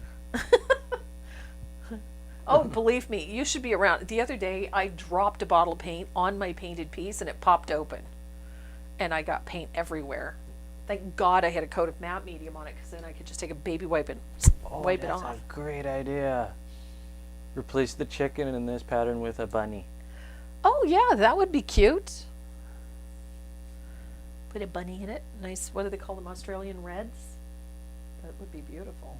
A bunny similar to this one for my kitchen. I like the idea of putting it behind my stove. Seriously. Oh, it'd make a great backsplash. I immediately put my fingers in the wet yellow paint. Didn't you just lay that down? I did. And then promptly put my fingers in it. Is it dry? Is this dry? Yeah. That would be me. Who doesn't get a little paint where it doesn't belong? I'm doing well if I get it where it needs to be. Jeez, those kids are loud. Yeah, it's okay. It's springtime. Yep. So I'm putting a coat of country red I on the What? comb, because I have country red, because Deb sent me country red. Yay! Yay. Baby wipe is a great idea. I buy them at Costco by the bale. Look at that country red. Oh, I love this red. So bright and vibrant. It's red. You know why I like country red? Because it covers. It's one of those reds. Tuscan red is another one that covers really nicely. Most reds are terrible. They just don't cover very well. But these two do. I love country red. There we are.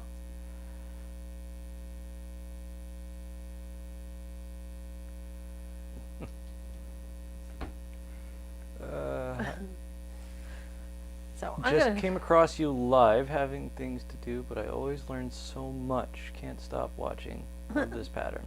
I know. This is a fun one. Deb, I'm amazing. Yes, you are.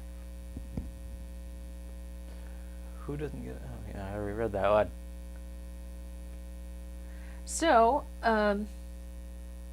while these feathers, that base coat is drying, we're going to work on this.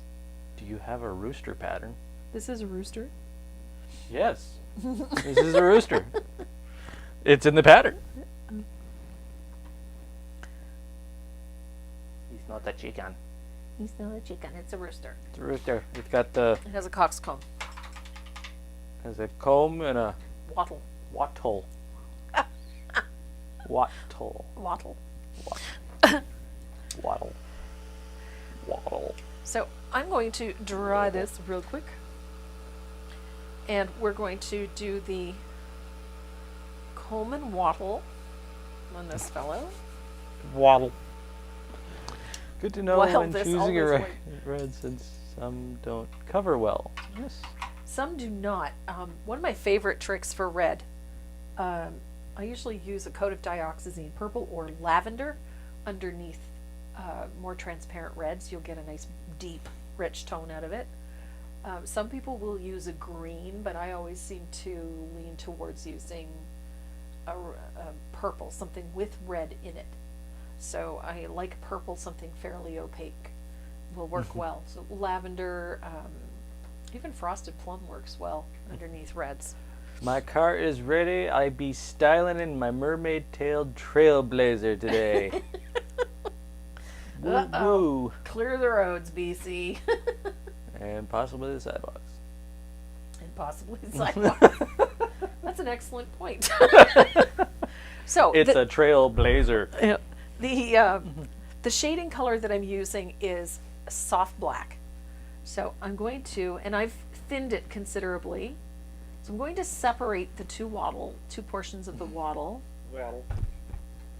and along the chest area there with a float of thinned soft black.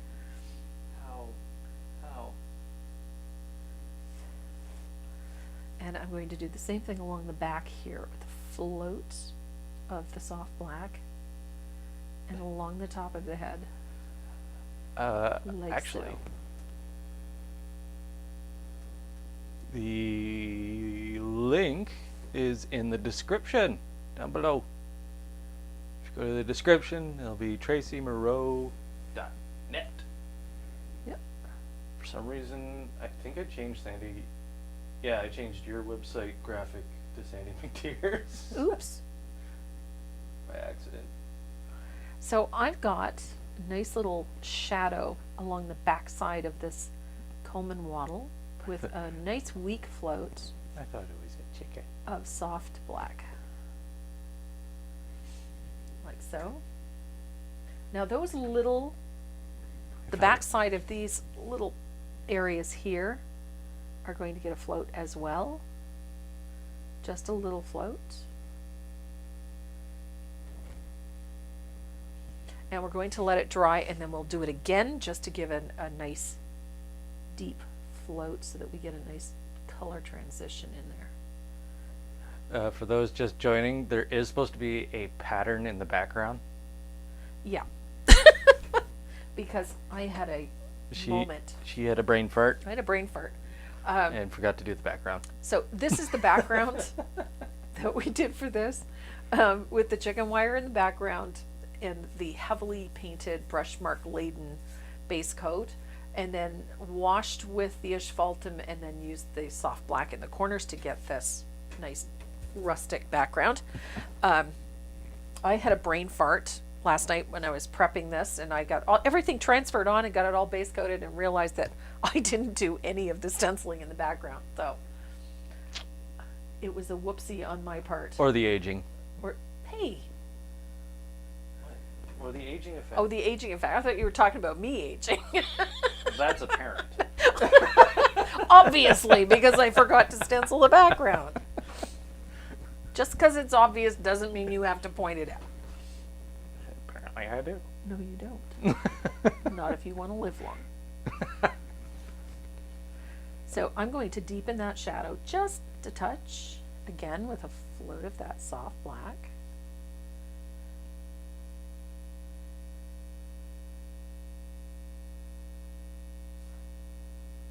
And remember that color comes down in here and behind the beak.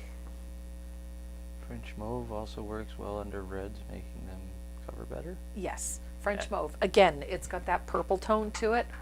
I've always found that purples, and depending on what you're covering, if you really need the coverage, then use one of the more opaque purples, like the lavender or the French mauve is a great color, or the frosted plum. Those ones work really well. Andrea Wellman, that would look amazing behind your chicken. It would look amazing behind the chicken. It was supposed to be Well, behind the then chicken. chicken. Yeah, you know what? Some days the lights are on and nobody's home. Remember, she brought you into this world. She could take you out. Yeah, she could try. Oh, I could do it. No, she could do it pretty easily. I eat whatever she puts in front of me, so You step on his foot and his mouth opens. yeah. So it'd be pretty easy to get rid of me. So I'm using a little bit of that soft black to paint in his eye. Seeing this chicken in a bowl makes my mouth water for butter chicken. Now I want butter chicken. Butter. Oh my gosh. Chicken tikka. Chicken tikka. We're having roast chicken tonight. All right. Can't have chicken tikka. Mind your P's and Q's. No, talking to the chicken. Oh. So we've got our shading in. We are going to add a highlight. Now I do that with a little bit of warm white. The comment right there means no butter chicken for you. And I'm picking up a little of that country red on the brush as well. So it's a brush mix, a little bit of country red and the what's warm going on? white. Did the camera freeze again? Yeah, it just And caught up. I'm putting a float of that brush mix on the forward edge of that comb and wattle. Like so. This is the Reader's Digest version? What? I'm not getting that one. Short, sweet, abbreviated. Ah, right. Oh, I think they're talking about The background. the lack of background. Yeah. Is he married? Him? No, he is not. No. That's funny. We can't even give him away.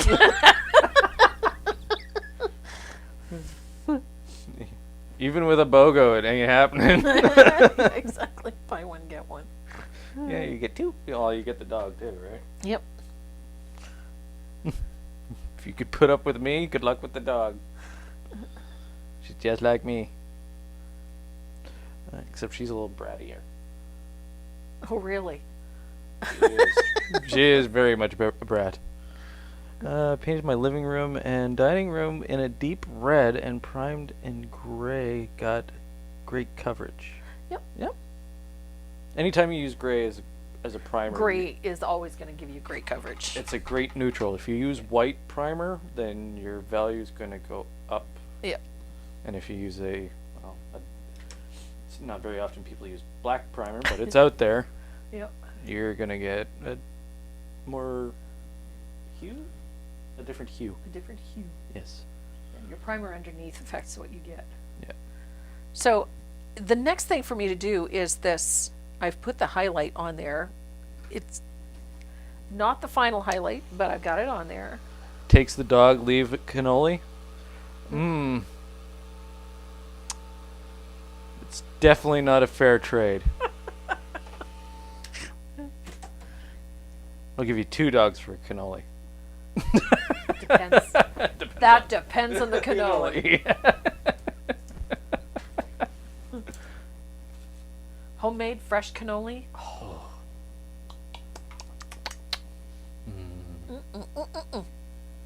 Paint a stick of butter in the front. A stick of butter. Oh, with the like the butter tray and the knife. Butter chicken. Butter chicken. You're a genius. I didn't catch that. Uh, I usually catch on to stuff like that. the elevator's not going to the top floor today. Just like Mum's Rooster Bell is actually a... Yeah. Took him how long to catch on to that one? Cock ring. So I'm putting a highlight on the eye with a float of heavily thinned warm whites. And remember, these are not the final highlights. We will be tweaking those. So I think my feathers are just about dry. I'm going to slap on one quick coat on this in a few places, and then we're going to dry it real quick because I want to paint these feathers. Always someone out there for everyone. Yep. Yeah. There is. I have no idea what butter chicken is. Oh, you poor soul. It's butter chicken is to die for. Oh, You have to like Indian food, though. you have to like curry. You have to like curry. Yeah, but it is just yummy. It is rich. It's creamy. It's buttery. It's spicy. It's Chickeny. and it's just to die for. It's one of our favorite meals here. Yeah. Butter chicken is delicious. Same with chicken tikka. Which is another curry dish. Another curry dish, but it's a little bit more on the spicier side. Yeah. More earthy flavors. Yeah. Not as creamy. No, it's got lots of bay leaf and pepper, like chili peppers, Yum. hot peppers. Bird's eye. Yeah, Usually. bird's eye peppers. And it also has some cardamom in it. You have a recipe for it? No, I do. she does. Chicken tikka is delicious.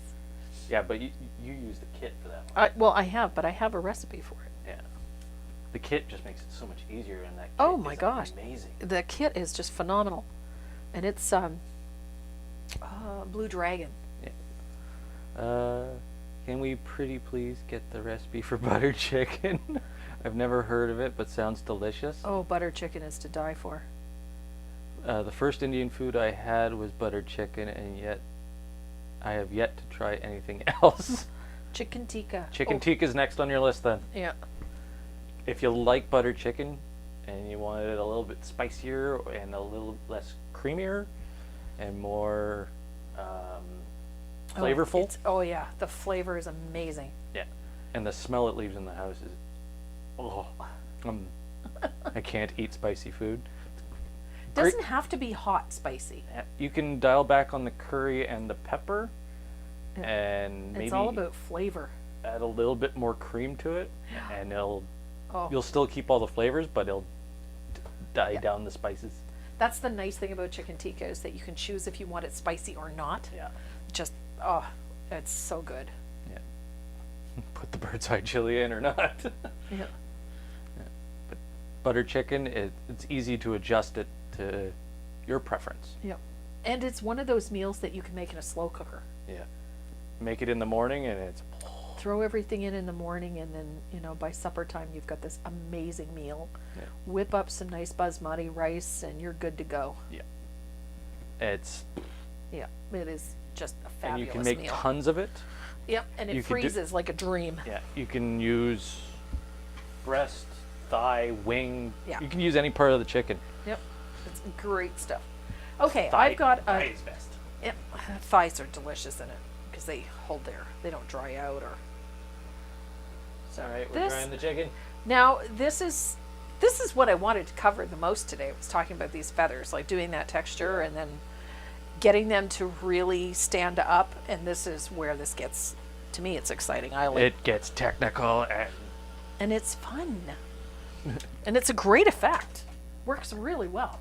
I'm stocked up on Bahama Blue, Asphaltum, and Warm White. 9 bottles each. Wow! You're doing better than me. No kidding. My mouth is watering. I love chicken marsala. Oh, I love chicken masala too. Yeah, same here. Wow, my kind of cooking. Yeah. Oh yeah. I'm getting so hungry. Okay, so from this point, you're going to probably spend a lot of time with this upside down, Just like you. just like me, because You got white paint on that border again. oh, it's not there. I took the yellow off. I put my finger in the yellow paint. I'm looking for Somber. liquid glass. DecoArt doesn't seem to have it either. It is still available. It's just not in production right now. That's all. Liquid glass is awesome. It's part of the fluid acrylic line. All right. That's Feathers. why, because we're not producing the fluid acrylics right now. Now I gotta go to the little boys' room. Okay, leave the mic here. Oh, look at it. Take them for an adventure. Yeah, there's one they want to go on. No. So this is the next step. We're going to start lifting these feathers up in a big way. So I have a little bit of Bahama Blue on my angled shader, and I have thinned it out quite a bit. I don't want this color too strong. And we're going to start underneath that first row of feathers. And you're going to have the darkest value. I got a little stray in there. Darkest value of that blue. Oof, way too much. I thought I had thinned it enough, apparently not. And so you're going to start accentuating and floating underneath those feathers where that ridge was. Remember where we put that heavier amount of texture?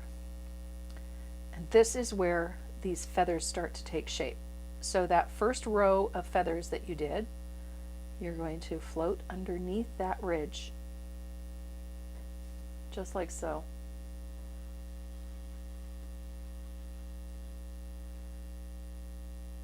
With a float of that Bahama Blue.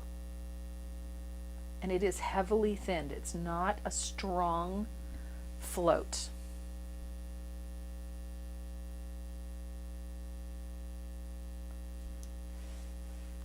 So, first row. Now we're going to come back and do that second row.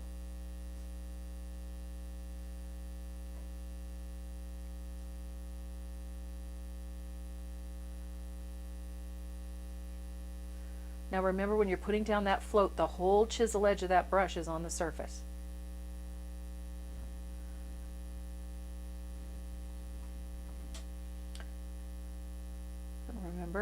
first row, that next row, follow that edge. So it will automatically start separating those feathers.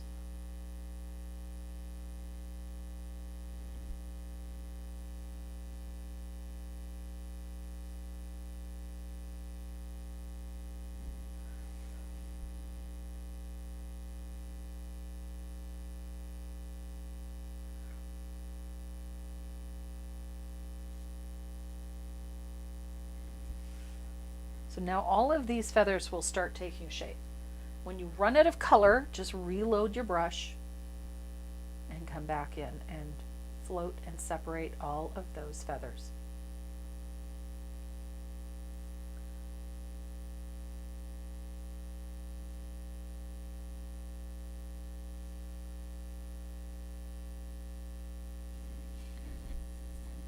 That little bit of a Bahama blue, and again, I'm working with a very small amount.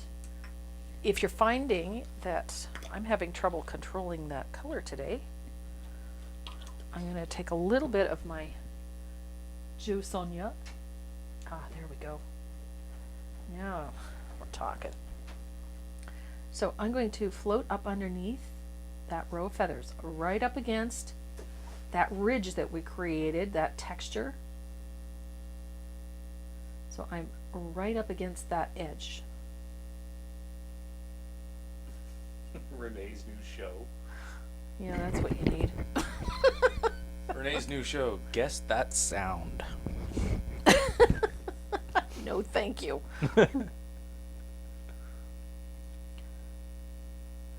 So you can see these feathers are really starting to take shape.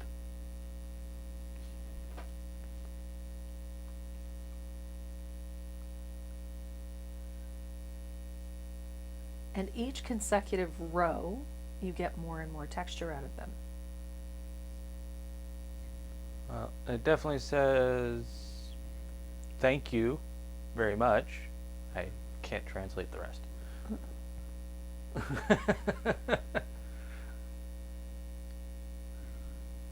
Spanish, French, or Portuguese? I think it's Spanish.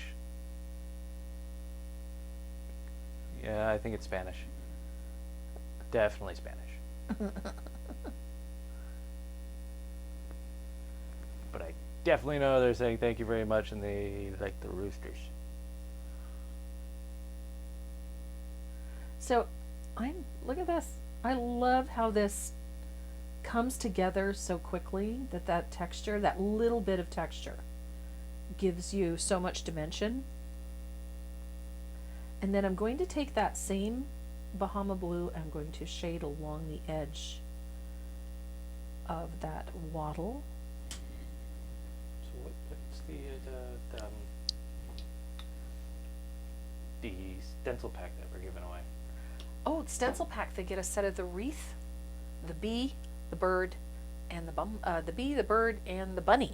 They're getting a set of those ones. Those are the new ones we've just added. The 3 bees. Yeah, bird, bunny, and the bee. So this is the fun part. So now you can see that we've got great dimensions set up in these feathers. Now I have a little bit I got to separate here. And I missed one right there.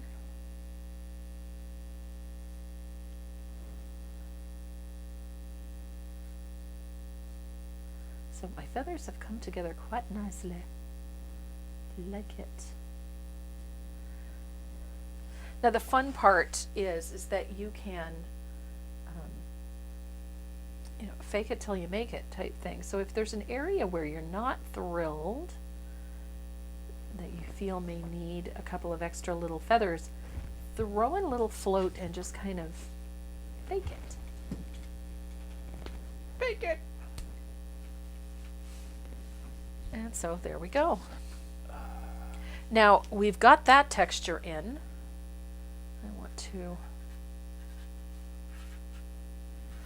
I want to come over to these feathers on the tail, because this is where we're going to separate all of these feathers, and I'm going to start right here with a float of that Bahama blue.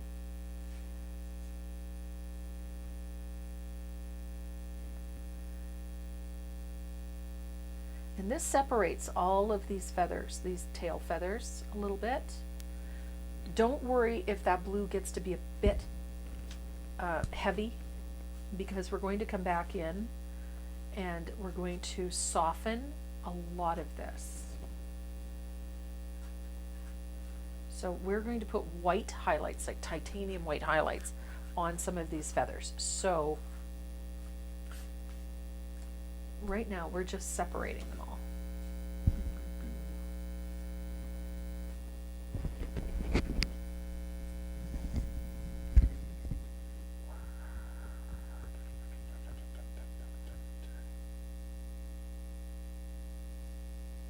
Are floating and shading the same thing?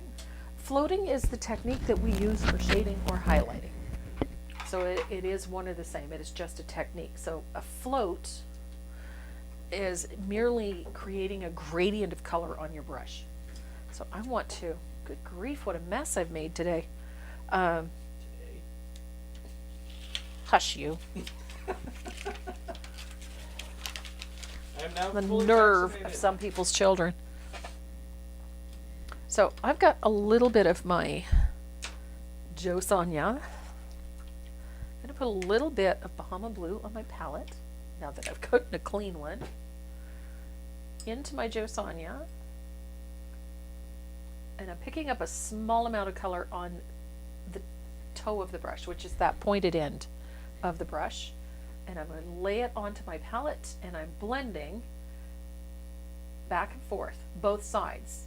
Never work in just one direction. You've got to go to both sides, like so.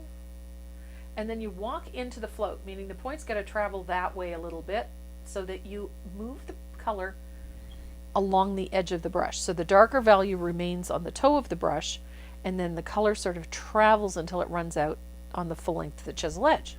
So that when you go to float, if you lay that brush right on its side, lay it right on its chisel edge, pull it along, that's how you get that nice gradient of color.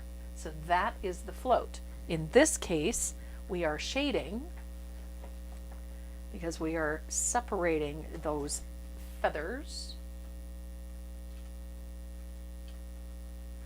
Highlighting is we do the same thing on the light side, on the side of it that is getting the light. So we create the highlights. But floating just refers to the technique that we use to do that.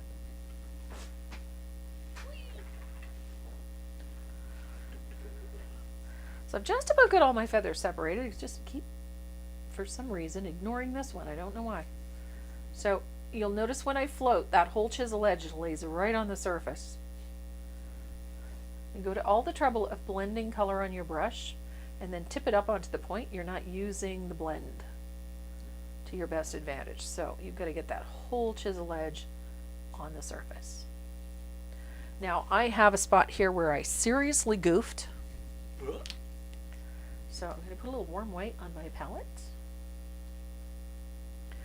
I completely whoopsied a float on this feather.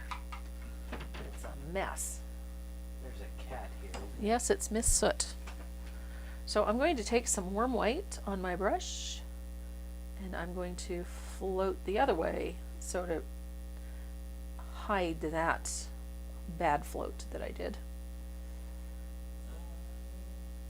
What is the Joe Sonja product you're using, and where is it available? Joe Sonja's fast drying glaze is what I use. I use it for everything. I use it for thinning my paint for line work.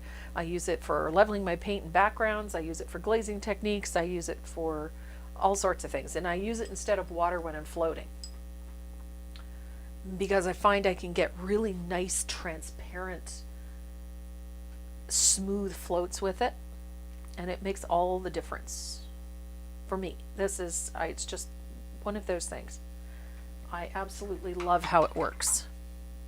So if I go into my Joe Sonja, just get it wet like you would in water, draw it up the side till you, the brush is wet but not dripping. Pick up your brush, blend it, pick up your paint and blend it. and then lay the brush on its chisel edge to shade. You'll get nice fluid and nice smooth shadings. That took a lot of doing and a lot of getting her to cooperate. Who? Oh, am I staying in the shot today? Is that what you're Yes. getting at? Okay. It's because the piece is like 1.5 feet wide. Yeah. She's figured it out. Getting used to having it at such a distance. I'm not pulling it into my lap anymore. So Laura Quintus. Quintas. Please say hi. Laura Quintus. Is Laura the winner of the stencil set? Yes. Awesome sauce. Laura Quintus. I know we get a lot of people asking what they have to do to qualify for those draws. It's simple. All you have to do is leave us a comment in the comment section. Subscribe to the channel if you're not already subscribed. Leave us a comment. That's pretty much all you have to do is participate. Is Joe Sonja's flow medium the same? Kinda. Kind of. I have the flow medium, and when I couldn't get the fast drying glaze, that's what I was using. But in all honesty, I really prefer the glazing medium because I can use this for so much more. This one also dries matte and dries up really, really nicely. I found the flow medium was a little bit tacky when it started to dry, so this is my preference. I actually love the Joe Sonja's fast drying glaze. So now I've got all those feathers done. I got to come along the bottom here where he's sitting in the bowl and put that Bahama blue. Now again, I am using this heavily thinned. I'm not using it full strength. So there we are. So I've got all my feathers done. I'm happy with that. So now we want to, 1, tone this color, and 2, deepen it. And of course, I'm going to use asphaltum. Who knew? Surprise, surprise.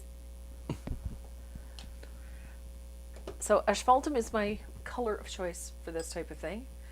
And same process. Again, I pick up a little Joe Sonja on my brush, small amount of color on the brush, and I'm going to blend, blend, blend. I don't want this color full strength. I want to be able to control it. So I'm using it heavily thinned. And this is where all of these feathers really start to pop. So I'm going to turn it upside down again. And I'm going to start at the bottom. And I'm going to start deepening. This is really going to define these feathers quickly, I might add. Is Joe Sonja clear glaze medium the same? No, it is not. The clear glaze medium is a glazing medium, but it does not dry as quickly, and it dries a little tacky and it leaves shiny spots. And it serves a slightly different purpose. It has a slightly different consistency. This is more like milk. It looks like 1% milk, quite honestly. But it does dry very quickly, which is the reason that I use it. So it will do what you need it to do, but then it'll dry and close up so that you can continue working. We'll So here come my feathers. definitely consider doing a video on that in the future. Can you do a class on the various mediums? I can do that. It's definitely a future class. So, Laura Quintus, if you're still watching, go to tracymoreau.net. Where's that? It's in the lower right hand corner. There's a speech bubble. Click on it, send us a message with your shipping information so that we can get your prize out to you as soon as possible. Did I miss an update on Dot? If you're joining us now, yes. Miss Dot is doing pretty good. But if you want, I'm trying to do daily updates on Dot on our Instagram. Trying. Yep. But finding good footage and good pictures of those improvements is kind of hard because it's very small improvements. The big one was that she got to take a tinkle the other day without any assistance, which was a good one. She was in the wheelchair, so it Yep, was, she was in the wheelchair, so she was all good. yeah. Yeah, she's doing pretty good. All things considered, she's doing pretty good. So I'm putting that weak float of asphaltum underneath those feathers. Wow, that really makes it pop on camera. Makes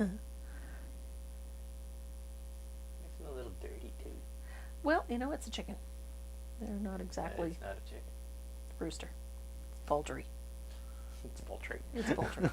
It's dinner. So that little bit of that little float of asphaltum over top of that blue, it changes the cast of the color.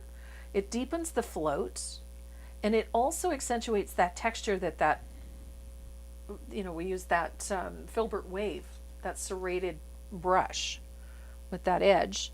And so it has some texture, and so when we put that darker color in, it accentuates the texture of that stroke.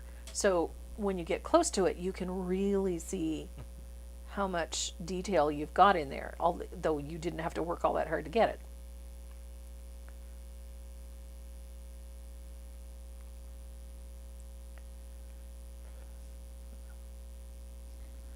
This is just fun, and it's very forgiving.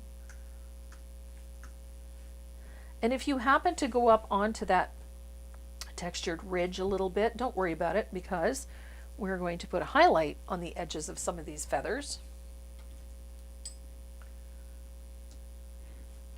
And it will accentuate it even further. This is just fun.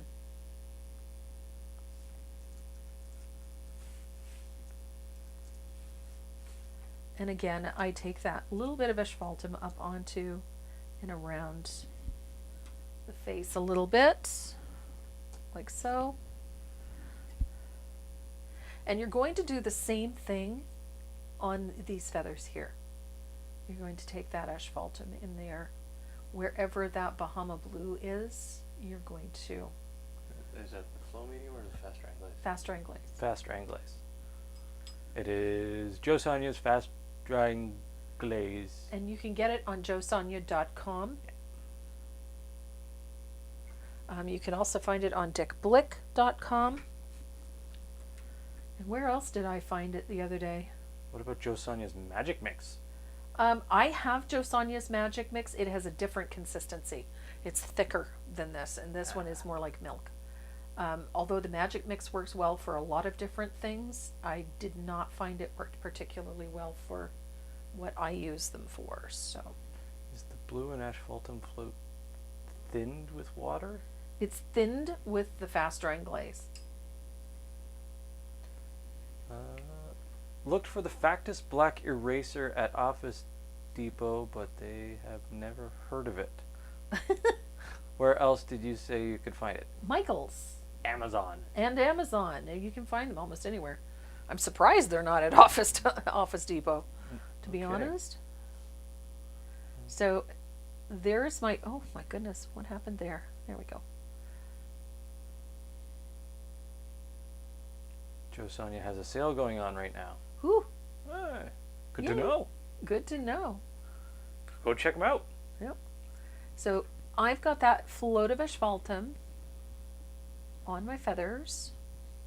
And what are you giving away for? Oh, they get oh, they're over there. That? Yep, bottom of the cabinet. Doop, doop, doop, doop, doop. They're getting the big stencil brush and the 3/4. The big honking one? The big honking one and the So 3/4. the 1 1/4 inch Stencil Pro Yep. and a 3/4? Yep. Look at that. So there's lots of projects going outdoors right now, of course, because the weather is warming up and everybody wants to get outside. So I thought it would be fun to make sure that you got a set of stencil brushes that you could stencil out on your big furniture pieces, your patio and whatnot. So the prize pack going out is the 1.5 1/2" Dynasty Stencil 1/4. Pro, 1 1/4 Dynasty Stencil Pro, and a 3/4 Dynasty Stencil Pro. Yeah. So y'all gonna have some fun with that. So, Miss Phyllis Higgins, if you're watching. Yay, Phyllis! Phyllis Higgins. So Phyllis, if you are still with us, please send us a message via the website. If you go to openuptracymoreau.net and look at the lower right hand corner of the first page, you'll see a little speech bubble. Click on that and send us your shipping information, and we will make sure that your stencil brushes get out to you as soon as possible. So there we go, guys. I've got a feather here that I did not put any color on. That's just wrong. Does the fast drying glaze keep your brush from splitting while painting? I find that it prevents a lot of things. It stays in the brush and it helps your paint move. So whenever your brush starts to split, there's 2 reasons for that. If it's splitting on a constant level, it's because the brush is dirty. There's stuff stuck up under the ferrule and whatnot, and they need a good cleaning. And they do run out of water, and then you end up with this, where they start to do this. There's just not enough water in the brush, and the bristles are sticking together. So you need to do that. So we've got all our texture in place. The feathers are really popping out now. So I'm going to switch to some titanium white. This is our highlight color for these feathers. Yay, Phyllis Higgins. She's still watching. Good girl. And I'm going to load that angled shader with some titanium white. And this is a generous float. Don't worry too much about thinning out this color. You don't need to. And you're going to highlight those feathers with a float of that titanium white. And this also is where you get to clean up some of those sharp, make the edges nice and clean, so things don't look quite so sketchy. Anytime that you've got something that's looking a little less than perfect, it also softens those initial floats that we did with the blue and the asphaltum.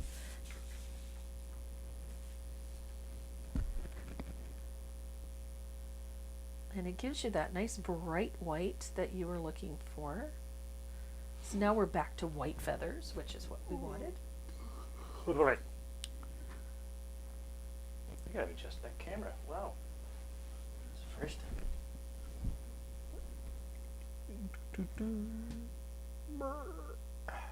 So there we go. We got some nice bright feathers. I'm not going to focus on those sunflowers because I did sunflowers last week. So if you really want to see how the sunflowers are painted, that video is on my YouTube channel as well. So Go check it out. go check that out. I just wanted to focus on this chicken today and this fun technique for doing feathers. And again, I'm just highlighting the tops of these, and I'm letting that color come down and overlap with that shading so that I get a nicer soft transition. And look how nice and bright those white feathers are. And I get to clean up, wonky lines with that white. Because there's going to be some. Because it's me.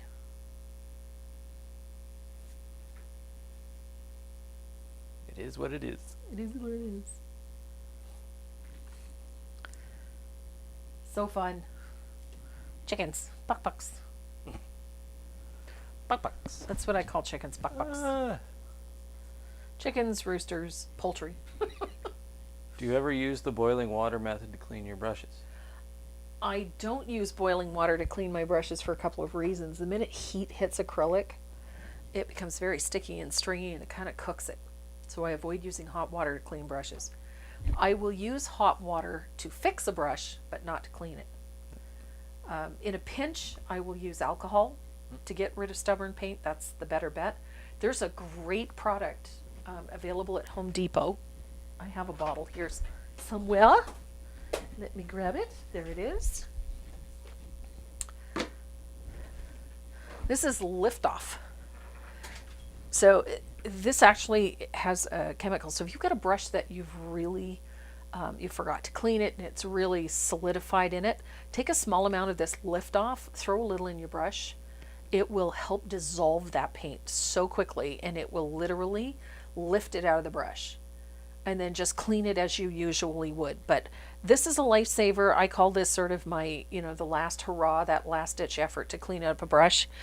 I wouldn't use it on a regular basis, but if you need it to remove some paint off of things, this stuff is fantastic. I use it for cleaning my brush basins. I use it for cleaning the sink in the laundry room because it's like horribly covered with paint.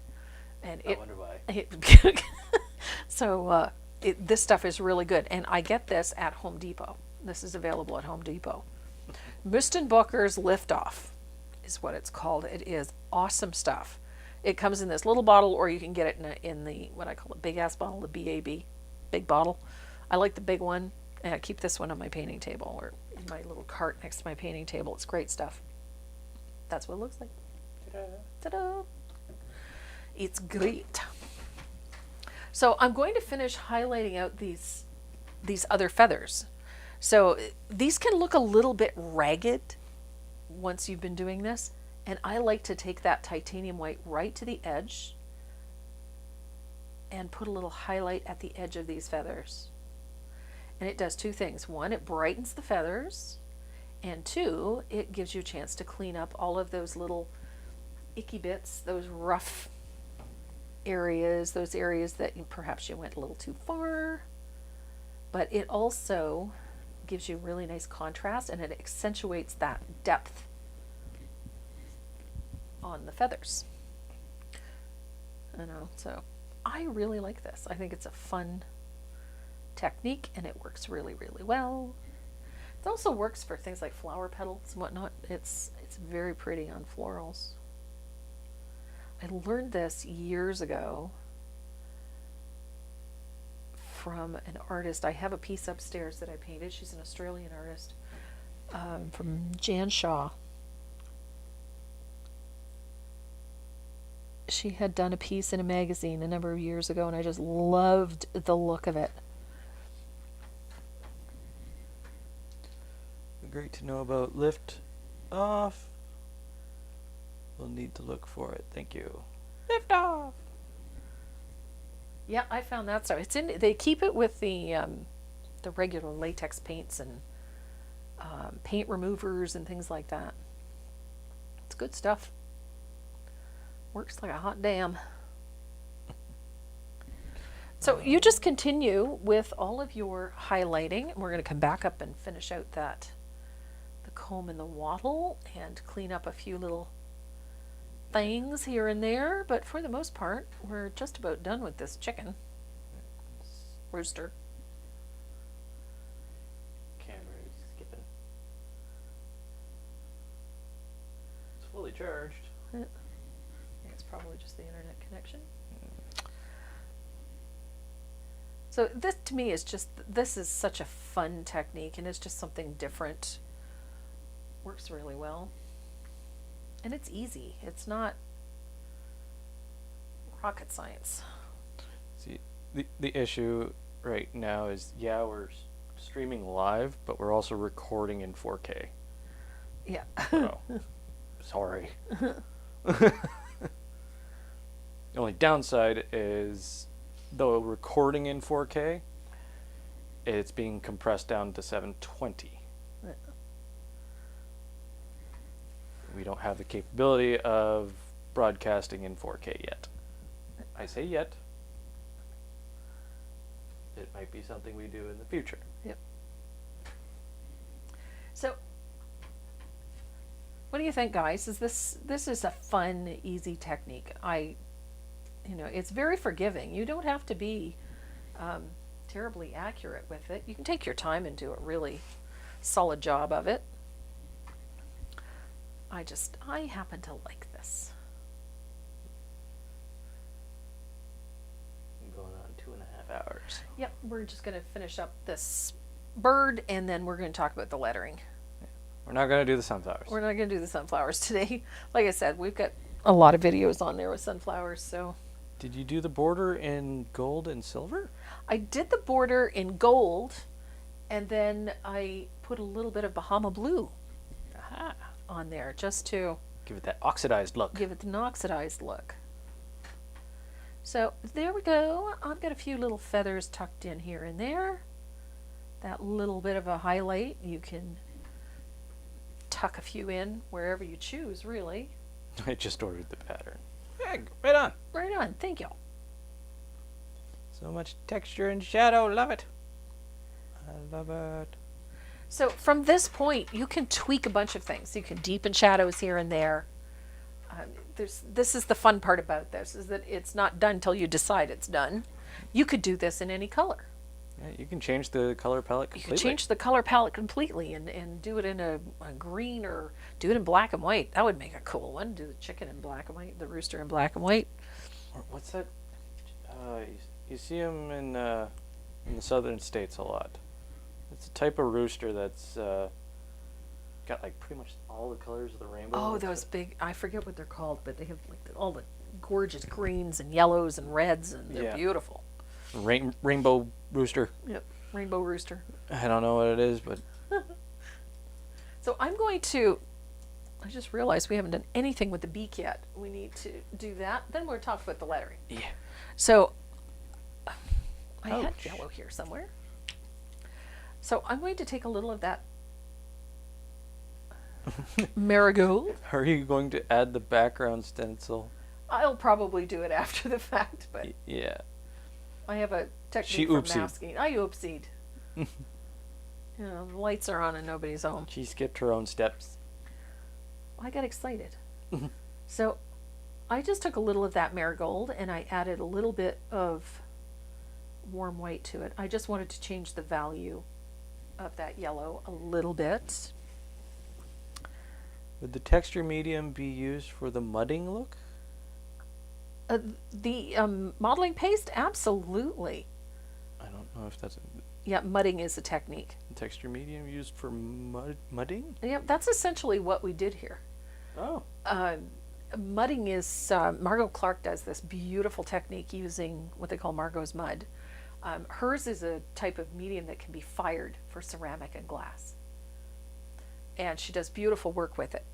Essentially, I'm doing a similar technique here using a modeling paste and paint mixture. But yes, absolutely, you can do a version of Margot's mudding technique using this. So I'm going to dry my beak. My beak is not dry. This is pretty simple. I'm going to put a little shadow of asphaltum on one side of this beak and a highlight on the other, and then we'll finish this out. That's the kind of rooster I would like to paint. Rainbow rooster. I have an old pattern for What one. is that rooster called? I know it has a specific name. Yeah. So I just put a little shadow at the back side of the beak. If using- I get it first shot, oh my god, rainbow rooster is a thing? It's a thing, apparently. How do you feed a rainbow rooster? What is a rainbow rooster? Oh my god. It's a thing? I guess so. So, Rainbow rooster. rainbow rooster. So I'm just going to put a little float of warm white on the front portion of the beak, like so. So there is the highlight on our beak. Boys, I messed that up. Yeah, that's the one. That is the one. Yep. Yeah. Huh. It's called a rainbow rooster. Now you know. Or an Americana chicken. Wow. Okay. Now, I've got a highlight on the eyeball with a thin float of warm white. I want to punch that up a little bit because it wasn't quite bright enough to suit me. And we're going to put a little punch of light with a dot of titanium white right there. So there is our eyeball. Now, the comb and the wattle on a chicken is actually quite leathery. So if you really wanted it to have that more slick texture so that it doesn't resemble the rest of it, you could take a small line of warm white and just put a little highlight on the curves just to pop it out. So that about covers our rooster, but I want to talk about this lettering. Now, I used a fairly heavy graphite outline for this, and I'm wishing I hadn't because I don't like trying to erase it after the fact. So I'm going to use a little of that Joe Sonja's, and I'm really heavily thinning some asphaltum, and I'm working with a number 2 rigger. And the lettering is literally just getting painted in with a wash of that asphaltum. I am not looking for opaque. It is just a wash. What do you call a rooster in French? Le coq. Yep. Le coq. C-O-Q. C-O-Q. Yeah. Coq.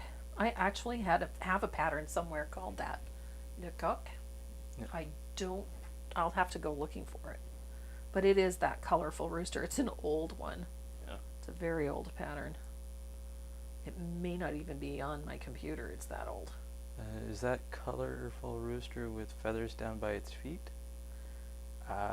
Yes. Yes. Some of them do. They have. Yeah. Yeah. Those are the ones who lay the Easter eggs. The Americana. Yeah, they are. Yeah. They're the ones with the odd-colored eggs. Yeah. So this part is not like doing the more traditional lettering that I do. I wanted essentially a distressed look to this lettering, and I did not want it to be fully opaque. So I used a very heavily thinned asphaltum to essentially just wash in the shape. And so and the reason I chose that is because I wanted it to sort of fall into the background. I didn't want it to be front row and center. I wanted it to be part of the background. So I'm using heavily thinned, very heavily thinned asphaltum. And I'm using the Joe Sonja's for this because if I used water, I would literally wipe it off because it would separate the pigment from the paint itself. So essentially you would just end up with pigment floating on the surface, but because I'm using the Joe Sonja's, it will adhere to the surface. If I used water, I would literally wipe it off when I put varnish on. Doggone it. It doesn't pay to be clean. I'm late for class because I was cleaning.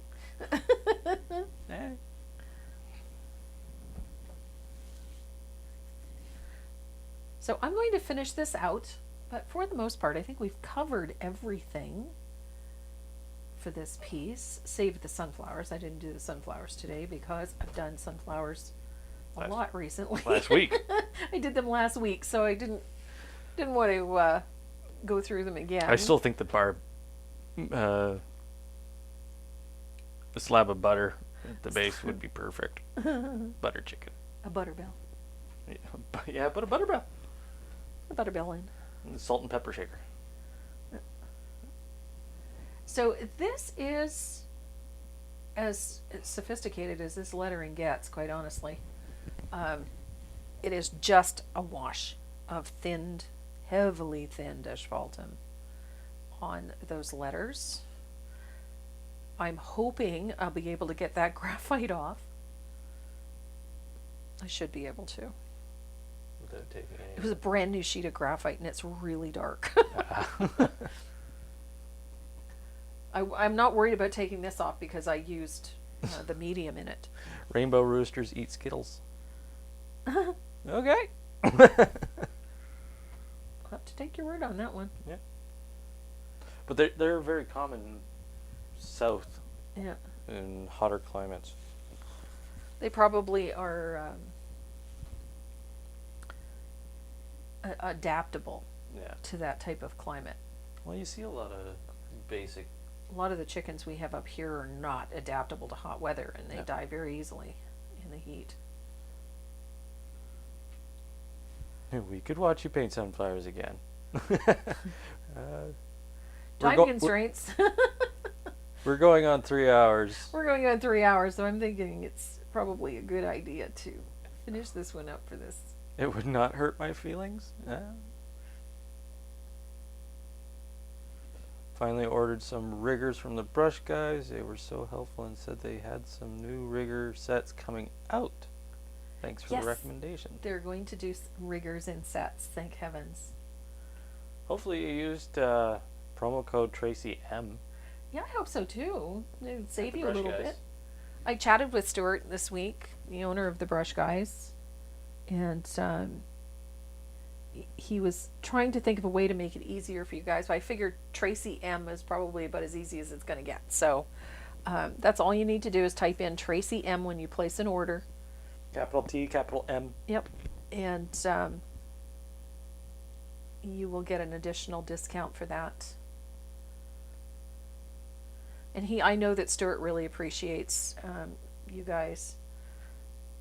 He works very hard to make sure that orders get out in a timely fashion and that they, everybody gets what they're ordering. And super nice guy. I got my rigger from Sandy. Love them. The riggers I had were about 3/4 inch or 1/4 inch long and so hard to control. Yeah, you need a little extra length for these. Okay, so I'm drying this real quick, and then we're going to use that Factus Black, which I think is on my desk. Is it? I'm going to use that Factus Black to get rid of these.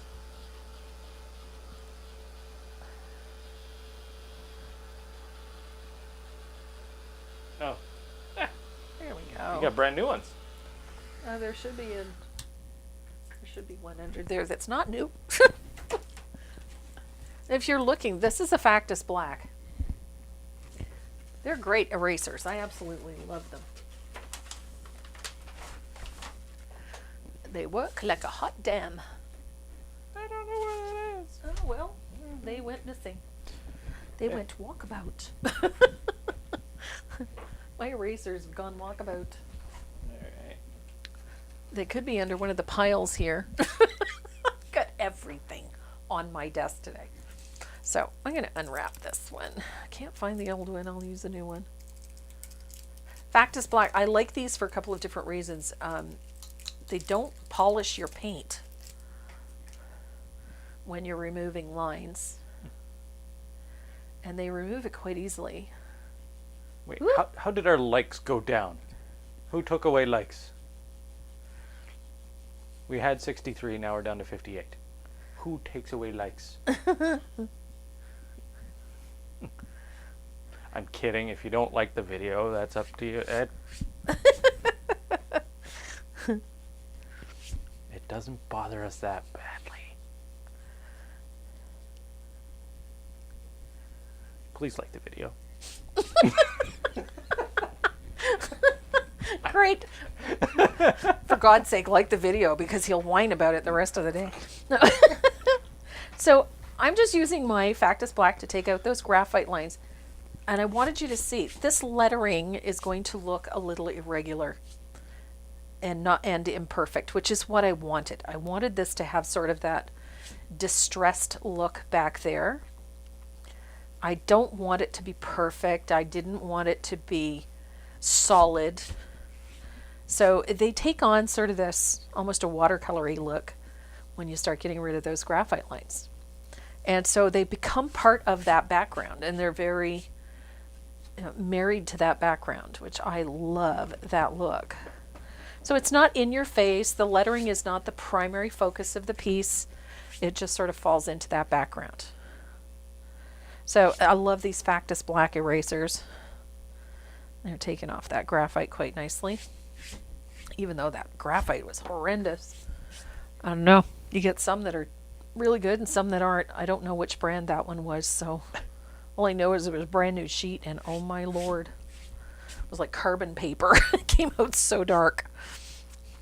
How can anybody love watching and dislike anything you do? Oh, it happens. It happens. Should see what they did to her for teddy bears. I made a Voodoo teddy bear. voodoo teddy bear. That did not go over well. Yeah, they did not like that. So that is It's upside down. the lettering. Oh. Ta-da! I will more than likely, I'll finish cleaning this up and I'll probably put some stenciling in the background, or I'll figure out a way to put some in there. But that is it. That is our chicken, our fun rooster. See? Ta-da! Ta-da! I'll zoom in. Woo! Whoa! Ta-da! There we go. So it's a fun technique. I think it looks pretty good. Ta-da! So, You gotta show them what the winner one. oh yeah. So the stencil package you're getting, these are all brand new. We just put these in. We've only had them on the website for a couple of weeks.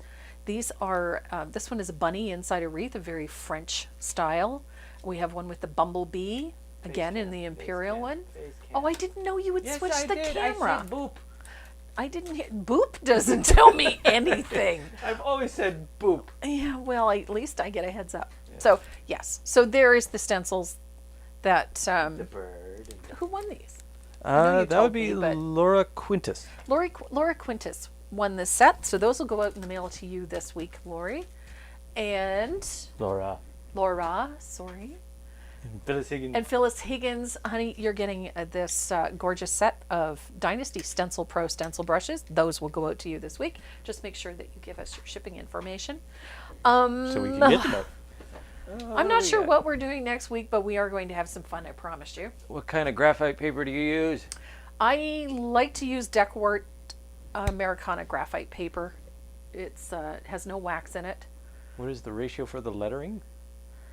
The ratio, oh, the size, it's actually in the line drawings. I think the ratio for paint. Oh, 5-to-1, 6-to-1. Ah, there you go. It's heavily thinned. Lots of Joe Sonjas, very little paint. You got a haircut. No. I got a haircut. Oh, yes. you did? Yeah. Oh. Me? Yes. I did. Didn't change the color, just the length. So it looks neat and tidy. I don't look like, Unmade bed. scarecrow like I did the other day. It's like, oh my gosh. What else we got here? I don't know. Are you looking for other questions? Yeah. I was- Okay. Not new graphite paper. Always fun. 100 degrees. Paper. Yay! Oh, that was Phyllis Higgins. Yay! Yay. Okay. All right, guys, that is it for me today. Special thanks to my girls, Deb and Sandy. Thank you, sweeties. Mwah. I love you both, and I missed you terribly, and I really appreciate the goodies you sent me this week. Sheila Landry, can't forget about her. She's done an amazing job cutting surfaces for me for the last little while, and the ones I got the other day are outstanding. So watch for that. Might have something new to paint next week. Because, I get a little excited about painting on new surfaces. And Zoom classes. I've got Zoom classes coming up.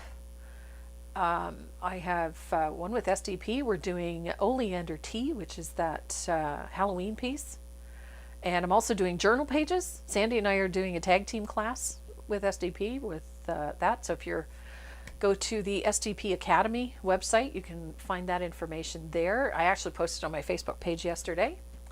Other Zoom class, I am teaching for a group in Hawaii, and we're painting those. Where's Bob? Where's Bob? Running it is Bob. Where's We're Bob? painting the Birds of Paradise. So Bob. This is Bob. his name is Bob, apparently. Yeah, it's short for Robert. You Yeah. couldn't call him Rob Zombie. So Yeah, it's he Bob had Zombie. to be Bob Zombie. Bob Okay. Zombie. So, Bird of Paradise class. I am teaching in Hawaii. If you're looking for the information, that is posted on my website as well. I am also teaching Daisy Jane for a group of painters in Maine. The information for that is also on the front page of my website if you are interested in taking those classes. And what else? What else? Oh, join me on Thursday at Creative Innovations in Painting on the Facebook group. We are painting lilacs and daisies and some barn boards. If you haven't learned how to do the barn board, that was a perfect chance. If you aren't a member of the group, please join. You're going to have a lot of fun. Lots of education on that group this month. Tons and tons. Debbie Cole has done a remarkable job setting up education for her membership there. And I am tickled pink that they asked me to teach, so I will see you there. Also, I'm teaching 4 classes at Art Waves London. It has gone virtual this year, so if you are interested in taking any of those classes, go to artwaves.ca and check out the classes there. The catalog released yesterday. So I have 4 classes. We've got lots of fun stuff going on there. So now I got all that off my chest. I want to say thanks very much for joining me today, as you do every Saturday. You guys are amazing, and I really appreciate everything that you do, and for coming to watch. You got anything to say? Do we want to talk about what we've been thinking about doing? With emojis or... Oh, no, not yet. No, No, we not haven't yet. figured out enough of that yet. Yeah, okay. So, I think that's it for today, guys.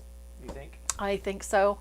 I know things are hot and heavy for friends in Ontario. If you live in Ontario, or if you're in BC or in Quebec, we are thinking about you. I know these lockdowns and whatnot are tough. We've been there, believe me, and we're pretty grateful that things are pretty calm on our end of the country. So we are thinking of you, and please stay safe.